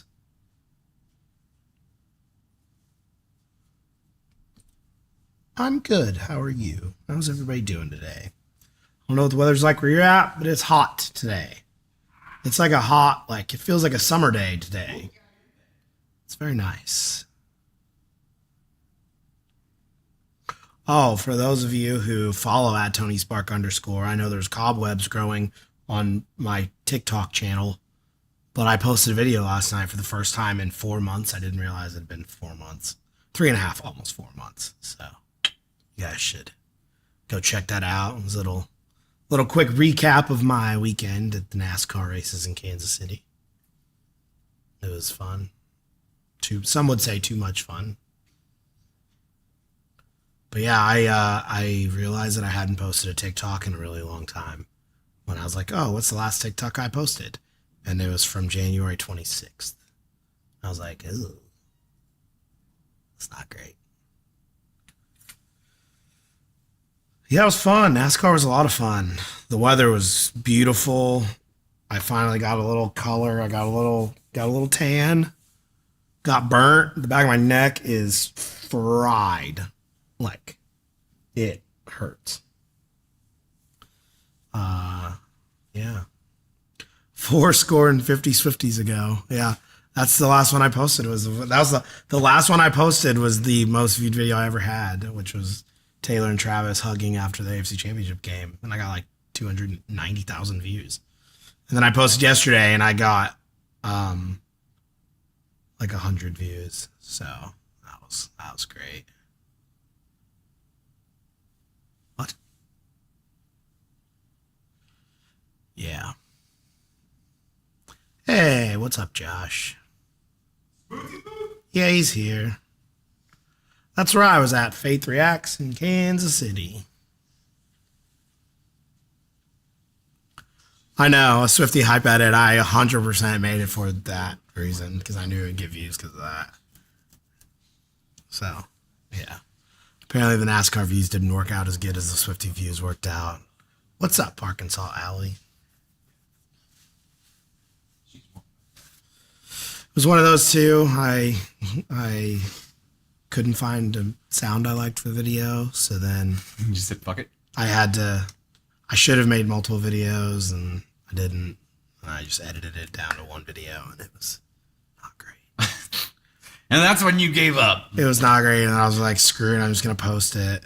Oh, I thought this was one you abandoned. No, it was the one last night. It was the one that started at 1 minute and 47 seconds, and then the sound that I wanted to use was 1 minute. So I had to trim 47 seconds off. So that was a lot to trim off of of video. That's too much. And that's a separate I know, video. and that's when I should have made the decision to make separate videos. Instead, I compromised and just. Are you going to St. Louis? I am not. No. Happens in the summertime, and those weekends are booked. At Tony Spark _. At Tony Spark _. Ted had fun, thus Tony's lackluster. Ted had a weekend. Ted made a lot of new friends and stayed up way too late. Does Ted remember any of them? I mean, does Tony remember any of them? Yeah. There was these people that 2 campsites down from us. They were there for a bachelor party, and there was like 6 of 7 of them. I don't know how many, but it was all these dudes that are all like 26 to 28, and then the one guy's dad. But it was the guy who's getting married. It's his father-in-law. So that's his future father-in-law. And he was like, he's the one who had the camper, and he said, this is what the boys wanted to do. So I brought him down here. He was a blast. We had so much fun. So we hung out with them all weekend long, and yeah. That's awesome. Friday night, we made it to bed at 4:45. What time did you get in on Monday? Not my worst. Let's put a disclaimer out there. Not my worst. And I would have been here on time had Ted not made a decision on Sunday morning that Tony was regretting when the hangover kicked in 2 hours later to stay on Sunday night, which we never do. And we ended up staying on Sunday night and partying a little more with the guys next door until 3 a.m. and 6 a.m. came really early. Yeah. So Tony then hit the snooze button, and then Tony overslept after the snooze button. Listen. And then I made it by 10:25. And then Tony messages me in the morning and is like, and like, I am completely, this is my shocked face. Yeah. I made it by 10:25, and that is not my worst. Zach Bryan was my worst. That one's bad. I think I made it at like 11:45. That's what Brianna After I said. told him I was going to be there at 10, and then I made it to 11:45, and then I was so hungover driving back, I don't even think I looked at my phone. And then Candy thought I was dead because I wasn't there at 10 o'clock, and then nobody heard from me, and they were like, "We thought you were dead." Like, Yeah, you just disappeared, just fell off the map. yeah. So it was not my worst, but it was a good time. It was a lot of fun. Wow. That only happens at Talladega. Only at Talladega. Anyway, it was a lot of fun. You guys should go watch. No, I didn't. I survived. I survived to the expense of probably my liver. Yeah. Worth it. Hey, we hit the likes or we hit the share goal, yo. Nice. Y'all are all over guys. it. Way to go. My follow at Tony Spark _. Go watch my new video after the live. And don't forget, tune in to Thunder and Spark tonight. Premiering live on YouTube. Jump in the live chat. There's a lot of laugh. There's a lot of talk about a lot of things. A lot of poop talk. A lot of poop talk. A lot of poop talk. Caden is laughing so hard he's crying. Like literal can't speak, tears rolling down his face. Literal tears. It's fantastic. Anyway, 8 p.m. Central on YouTube. Jump in the chat live. Thunder and Spark. Goodbye, people. You won't regret it unless poop talk makes you uncomfortable. And even then, it will probably still be funny for you. So, yeah, there's that. There's definitely that. I did not set up a new live goal yet on the TikTok side. Let me do that real quick, and then we'll dive into the next story. The goal for this next story is a crazy wild story. Okay, we're going for, this one is going to unlock a spicy legal story and Candy Thunder feedback. Oh my. It's pretty crazy. Okay, let me find this item. There it is. Found it. Crazy legal or spicy legal story. Spicy legal story and Candy feedback. Can we get some feedback? Okay, we are going for yep. All right, ladies and gents, we are going for 75 paper cranes to unlock a spicy legal story. You all have just unlocked a cake story, and we're a couple away from unlocking the spicy story on the YouTube side here. So I'll dive into the cake story first, and we'll see where we go here. Hey, it is Dusty Thunder. I have a cake story for you. This one is, am I the astronaut for calling out my friend for throwing away food I made? Can we do a poll for that? Yeah, screw it. We're going to do it. Based on title alone, which gives us absolutely zero context whatsoever. What do you say? Am I the astronaut for calling out my friend for throwing away food that I made? I mean, is that enough context? I guess it is. I made it. You threw it out. What the fuck? I'm going NTA. Kay Turner with a reminder where we have 46K likes left to go on the TikTok side to be able to hit that likes goal too. Let's go. You guys are rocking it out today. How long was said food sitting out at Real Broad? We don't know yet. It's title only. Come on. We'll make a different vote later. Hey, Jerry, Melissa Elliott, Asplunda, Sherry Sosa, Scara Scarfs, Amanda K, LNB, Manda, Silver, Sherry Sosa again there, Mary Under Dogs, KDCLKB, Heather Harper, Smirts, Amanda K. Thank you guys for the love. We're rocking the paper cranes now. Heck yeah, NTA's running away with this one. What kind of food, though? It's cake. It's a cake reward story. That's the only way we know it's cake. What's up, Shadow? Scotland calling. Cammy, all good. Oh, wait. You said sorry, but I'm a fan of Poop Talk. I thought you said sorry, but I'm not a fan of Poop Talk. And I was like, all right, I understand. Don't go that. I understand. But she says, sorry, but I am a fan of Poop Talk. Does that make you like an exhaust fan?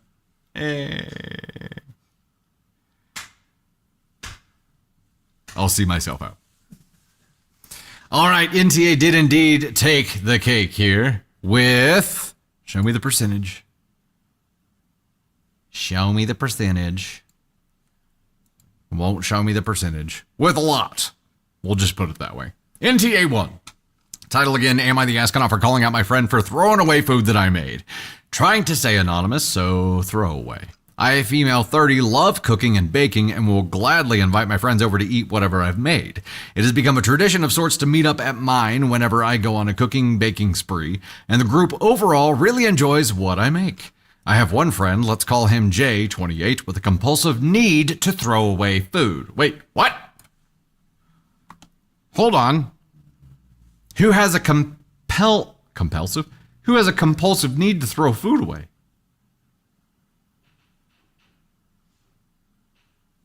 Stay out of my parties.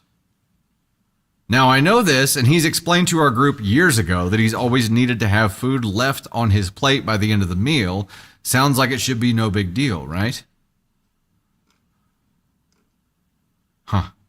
But this isn't just about stopping when you're full. Jay will eat his fill, having more than one portion, and then help himself to a third, sometimes fourth serving with one purpose, to throw it away.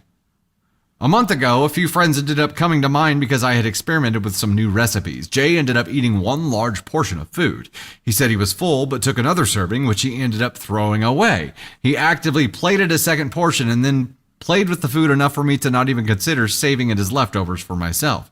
Time for cake. Keep in mind, Jay was full to the point where he couldn't finish what was on his plate. Jay had a large slice of the cake, and this was a rather heavy cake. Once he had finished that, he still took more. I couldn't help it. I kept glancing at him to see if he had eaten, but nothing. He didn't touch it, just spread it around his plate. When it was time for Jay to leave, he left before everyone else. I asked if he wanted his food to go. He looked really startled, saying no. I asked again, mentioning that he'd be letting large portions of food go to waste, but I'd be happy to pack it up for him. He started laughing and joked about it. You know me, I can't leave an empty plate. Yeah, you can if you've finished your plate and you're full. There's no need to refill your plate only to throw food away, I said. Joe looked startled again. Jay looked startled again, but doubled down and said that he doesn't like knowing that he's finished an entire plate of food. So he'll waste an entire additional plate of food so he doesn't feel like he finished the first plate. Here's where I might be the asshole, because I told him that him throwing food doesn't mean he ate less, and that it's fine if he's throwing food away that he cooked and paid for, but I spent 3 days slaving over that cake, and it's a pity to see somebody throwing that away when others could have enjoyed it. Since then, Jay usually shows up to hang out with us even after we've already eaten, saying that he eats at home, even if we're at someone else's or doing takeout. Most of our friends think that I had a valid point, a lot of them pointing out that in this economy, getting invited for food isn't something to take for granted, and that throwing food away for the sake of it is really rude. But a few have reached out to me because they thought it was an asshole move to call Jay out. Was I the asshole? No? Okay, hold on. What do you think? I don't think OP was the asshole here. Like, legitimately, You ate the entire plate of food, and the only reason that you were throwing more food on the plate is so that you can feel like you didn't eat as much in the first place. You are intentionally wasting food to make yourself feel better. I'm sorry, you're wasting food to intentionally attempt to trick yourself. And when that's on your dime and your time, fine. When it's on mine, not fine. That's a perfectly fair and valid point to make. So since then, he just hasn't been eating with you guys? Just eating at home? Okay. That's a him choice, right? Whenever it comes to coming to your house when you're hosting and intentionally being wasteful, I feel like you get a say in that. Do you not? Yoko, the dude was intentionally wasting food. Sounds like a mental disorder. The dude needs help. I mean, he started doing it because he didn't like, I mean, he still does it because he doesn't like feeling like, he doesn't like knowing that he cleared an entire plate. So he just fills it up again? I don't understand. Why is he still showing up if he ate at home? I guess because that's their social time, right? Yeah, even if it is, even if it is a disorder of any kind or something that he needs to be in therapy for, when it's not his food, it's not okay. When it is his food, cool, it's your choice, fine. Esplanda served knuckle sandwiches. He'll definitely take a second, according to history.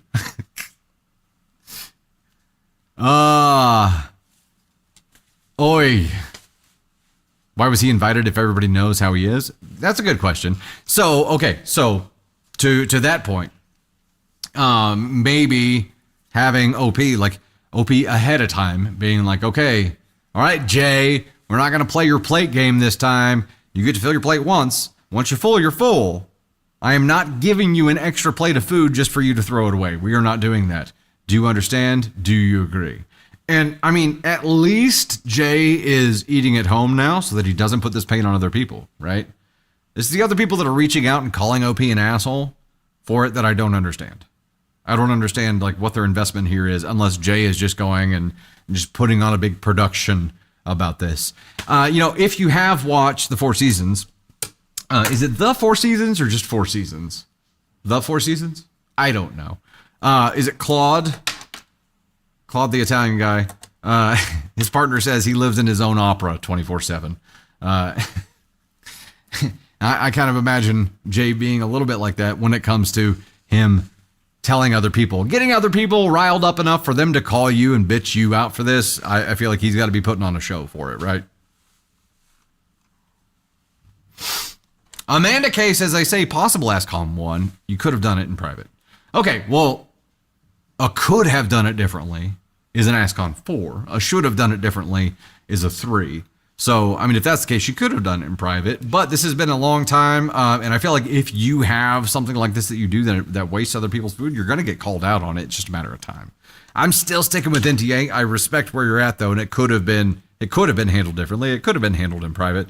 And maybe doubling down is the problem, too, right? Maybe doubling down is the issue. I'm still at NTA.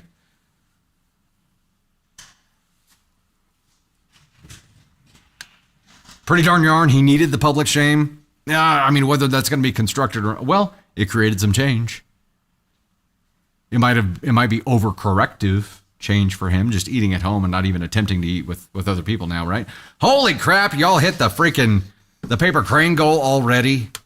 Would you look at this? Would you just look at it? Oh my goodness. All right, in particular order here, Cake the Rogue came to play in the number 1 spot at 2.9K. Scarlet Scars to the number 2 spot at 1.5K. Then Addie Nicole at 990, our top 3. Thank you all very much. Sherry Sauce in the number 4 spot. Then we got Laura Litzel, Amanda K, Mel C. Jane, Mrs. Outsey, Jerry Lee go fourth, Asplunda, Rose, Mama Silver. Thank you all so much. Appreciate that. And it was, this was the spicy legal story, right? Okay. Okay, that works. It's Spicy Legal Story with Candy Thunder feedback. She sent the story to me, so if she shows she's read the story. Okay. She's read the story. Tater Thunder, if you're in the car on the way back and you're in chat, will you drop a line just so we know? She did send the story to us. We did hit the likes goal too. Look at you guys. That's one story ago. We were at like 80-something%. And y'all just knocked it out of the park. Shares goal. We hit the Holy likes goal. cow, you all came to play today. Tell you what. 5 minutes away, she said. 5 minutes away. Look at that. See? She heard us. She heard us. All right, let me get the next goal set up and we'll dive into this story. This one. Is Caden Thunder still around? Are you leaving, buddy? I was getting ready to set you as a goal. That's okay.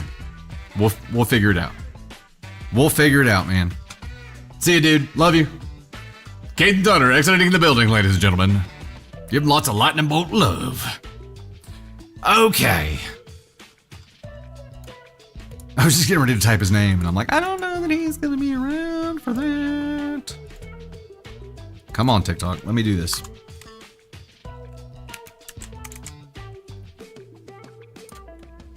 How's Jupiter doing over there? Still holed up? She did. So while Tony Spark was up here, I did go check in on Jupiter the cat, who is still kind of in a little hidey hole, but was way more affectionate and less timid than before. So she's warming up. She's starting to warm up here. But looks so much like Grumpy Cat. It's hilarious.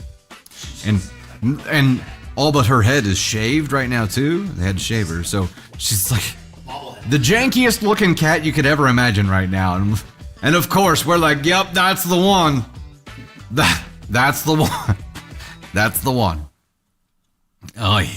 Okay, we are going for, what was it? High Bears. We're going for High Bears now for a confetti drop. Boop. Boop. Okay, now we'll dive into our spicy legal story. Find my stories here again. Jupiter wants to go to Disney World. Yeah, I don't think that's happening. We got the cat and these, yeah. She was like, I don't know if I can take my cat. I was like, we can worry about that. Navy. So Navy didn't know we got the cat until I picked her up from school today, and we were driving here, and I'm like, "Would you like to meet your new kitty?" And she's like, "What?" Like, there's a cat at the office waiting. You get to go meet her. They probably hurt her feelings. The shaving, Dana, entirely possible. She walks in, the door opens, she goes, "Where's my cat?" I just got out of pretty school. Where's my cat? That's Navy Thunder. That's Navy. Trisha, Persian used to have lion cuts. Hated you for it. I get it. This is going to be, no, it's not going to be an office kitty. But Caden Thunder brought her up here. This is where the transfer took place. So we're letting her just kind of vibe out here. And then she'll go home with us today and meet the dogs. That'll be interesting. That'll be a show. I should probably film it. I was going to say, I could just see I should film it. Yeah. very chaotic. And we could show it before and after, because in the beginning it's going to be chaos. But I give it 2 weeks, and Jupiter will be using Luna, the 90-pound golden doodle, as a pillow, just like Aria did. But Oliver, the little 10-pound silky terrier, I have a feeling those two are going to have an ongoing battle. Yes, yeah, over real estate next to Mama. All right, here we go. Hello, ladies and gentlemen. It's Dusty Thunder once again. I have a different kind of story for you this time, though. It's a spicy, legal story. Spicy, legal advice story. And remember, when we say spicy, we mean like dramatic. We're not meaning spicy like risque, like ho-ho. Tony Sparks says, what, this is both? We're not going like into like dark romance again, right? This is not one of those dark romance conversations again, because I was really wrong on that one. Okay, it's a doozy. It's a doozy. All right. Title of this one is there a way that I can legally stop my father-in-law from putting explicit paintings that depict me on art? Ooh, hold on. Let me reread it so I can do it right. Is there a way that I can legally stop my father-in-law from putting explicit paintings that depict me on an art show and or destroy those paintings? Okay. So if your parent-in-law is like painting you in exposed risque positions, that's super uncomfy.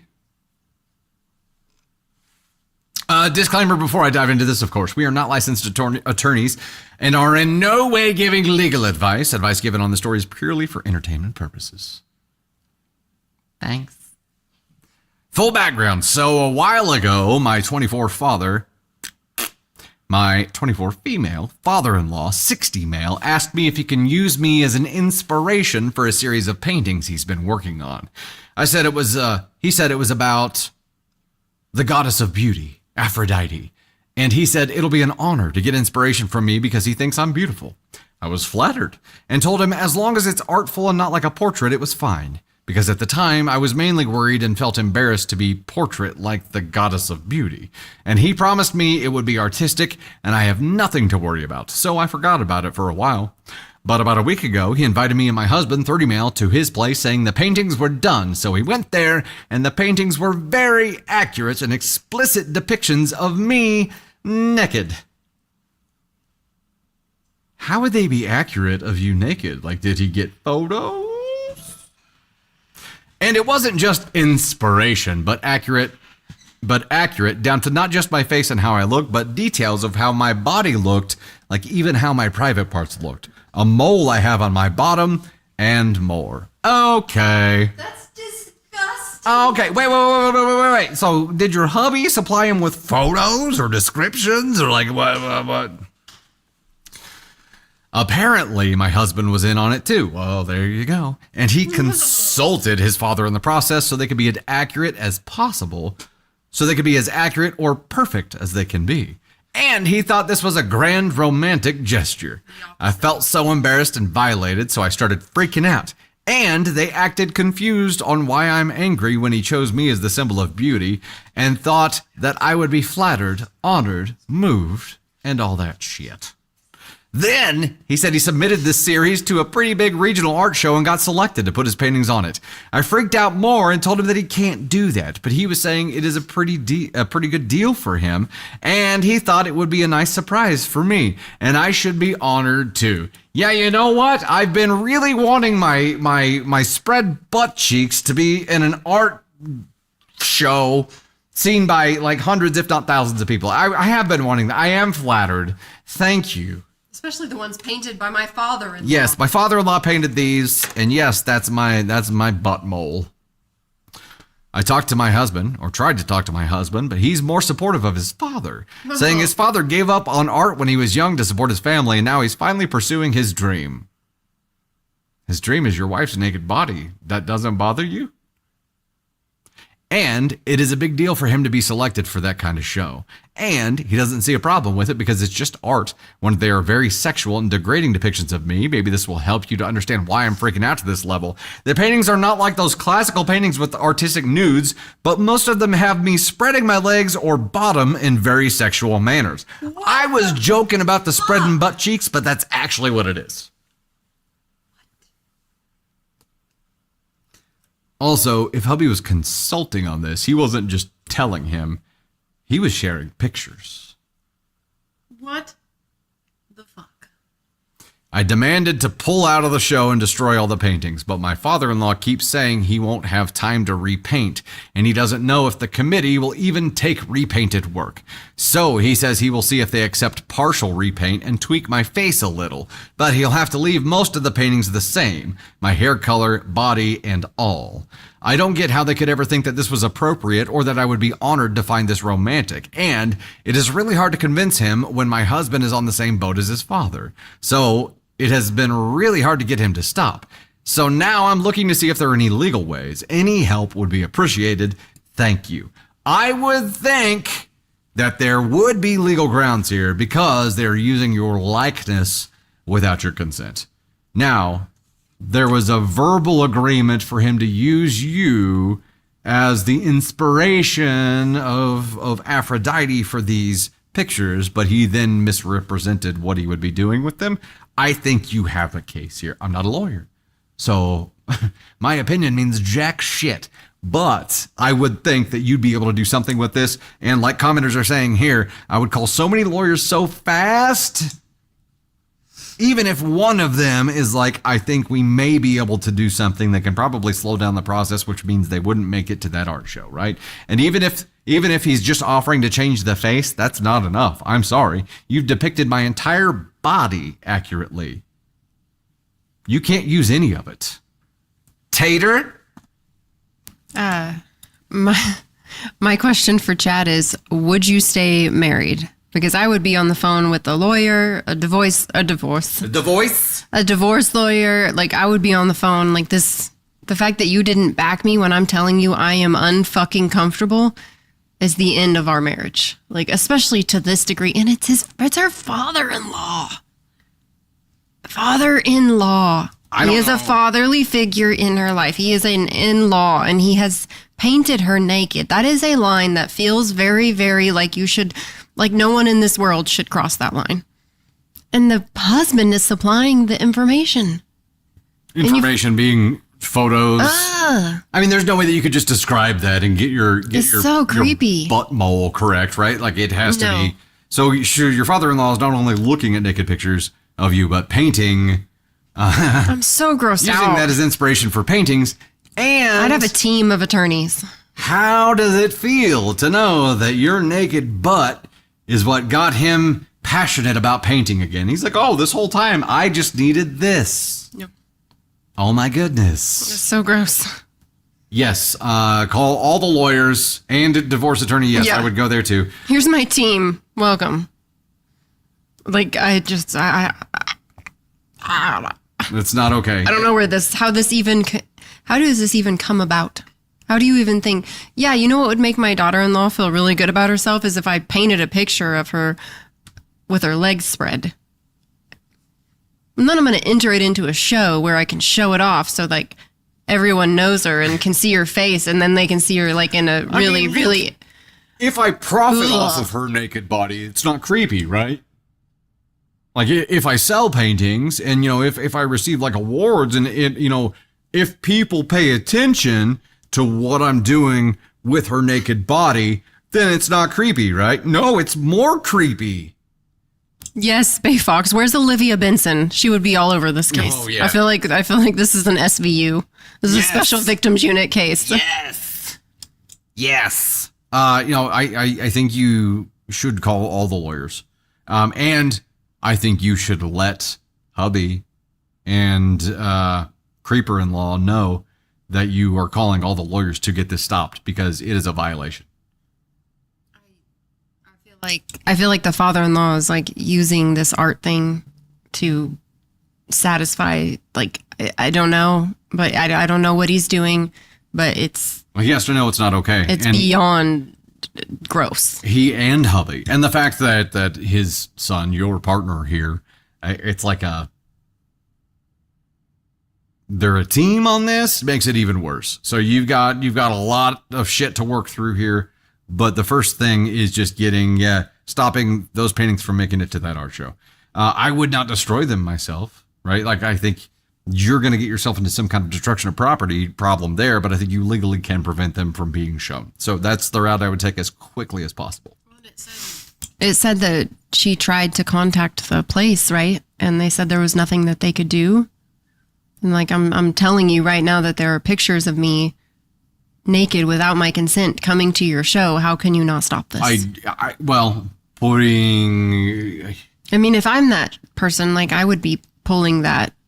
I would be, where's your consent forms? Like, can you show me those forms? Is that a thing with art? I don't know. Obviously, we're not attorneys. We don't know the answers to these. But I would say that, as like the contract is between the artist and the artist has represented or said that they have rights to everything that they're showing there. So like they have legally trusted the artist to do that. So then the majority of the brunt of the trouble is on him. Now, if you reached out and explained to them what was going on and they still turned you down, they might also be named in this and be at fault too. So it could get messy. But I'd go for everybody with the objection or with the goal of getting it stopped. not letting those paintings get to that show, right? That's the goal. Like, that's number one. Then taking a breath and figuring out where you actually go from here would be the way to go. But in the beginning, I'd go after your husband, I'd go after father-in-law, and I'd go after the gallery and try to prevent this from happening.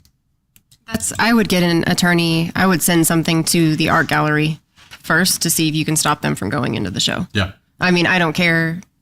Right? Yeah. In Magic Drop, they're not photos. It's artwork, but I would threaten them legally. Yeah. Especially with everything that's going on with like AI, whatever it is. Like this shit is not going to last forever. Yeah. There's going to be stuff put in place to make this stop, and I feel like the likeness is enough to do something with an attorney. Let's okay, so goal number 1, stop the paintings from appearing at the show. Goal number 2, make them right their wrongs, or find an artist on Fiverr to paint father-in-law with his butt cheeks spread, and have a big ass canvas made and give it to him for Christmas, and maybe then he'll start to understand how inappropriate this was. Maybe. Hopefully, she doesn't see him at Christmas because he's no longer her father-in-law. Yeah, that's Hopefully, that's true. Yeah. Maybe just mail it anonymously. That's accurate. That is accurate. Wowza. Okay. Moving on out of that. Oh my goodness. Oh my goodness. And that's how we're closing out. We're closing out with the spicy legal advice butthole story. The butthole painting. That's wild. So hope that never happens to any of you. Hope not. Hope not. Magic Drop says, generally, yes, it is legal to paint a portrait of someone without their explicit permission. Maybe the generally part of that doesn't cover the spread butt cheeks. Also, because hubby released explicit photos to his father without her consent, that may be a thing too. So there may be multiple steps to attack here, not just the paintings themselves, but how the information came to be in his possession. I don't know that. Yeah. The Irish country woman with the high bears adventure with Pam, Allie B. Desiree. Allie again there, odds. Odds Shark? With the heart me there. Linda Loves Cats, the Irish country woman, Katriana, Lola, Jessie, Elizabeth, Kiki, Leontarak. Did I just say this wrong before? Kiki Leontarakis. Leontarakis? Dang, I suck at this. Thank you so much for the love there too. Tiger the Cat, Dylan Sprague, Sharon Lynn, Linda Loves Cats, Jesse, Katriana Asplunda, Addie Nicole dropping those high bears, Love X, Kiki again there, Katriana, MX Manners, Lee. Thank you guys so much. Appreciate the love. Shenanigans, Jamie J. You guys are awesome. Always love having you here, love hanging out with you. Remember, we are doing a live again on Sunday, 9 p.m. Central, but before that, we're obviously doing VIP for our VIP groups. After the stream, it'll take us about 15 minutes to set up. And then at 8 p.m. Central Daylight Time tonight, 8 p.m., it is the premiere of episode 11 of Thunder and Spark on the YouTube side. So we'll be there in chat, watching and hanging out with you. You'll laugh your ass off if poop talk doesn't bother you that much. So we'll see you then, and VIPs, we'll see you here shortly. Thanks for hanging out with us. Bye, guys. Bay Fox, you'd know if something like this happened to me because I'd be here asking for bail money. Yeah. Bye, guys. We'll see you.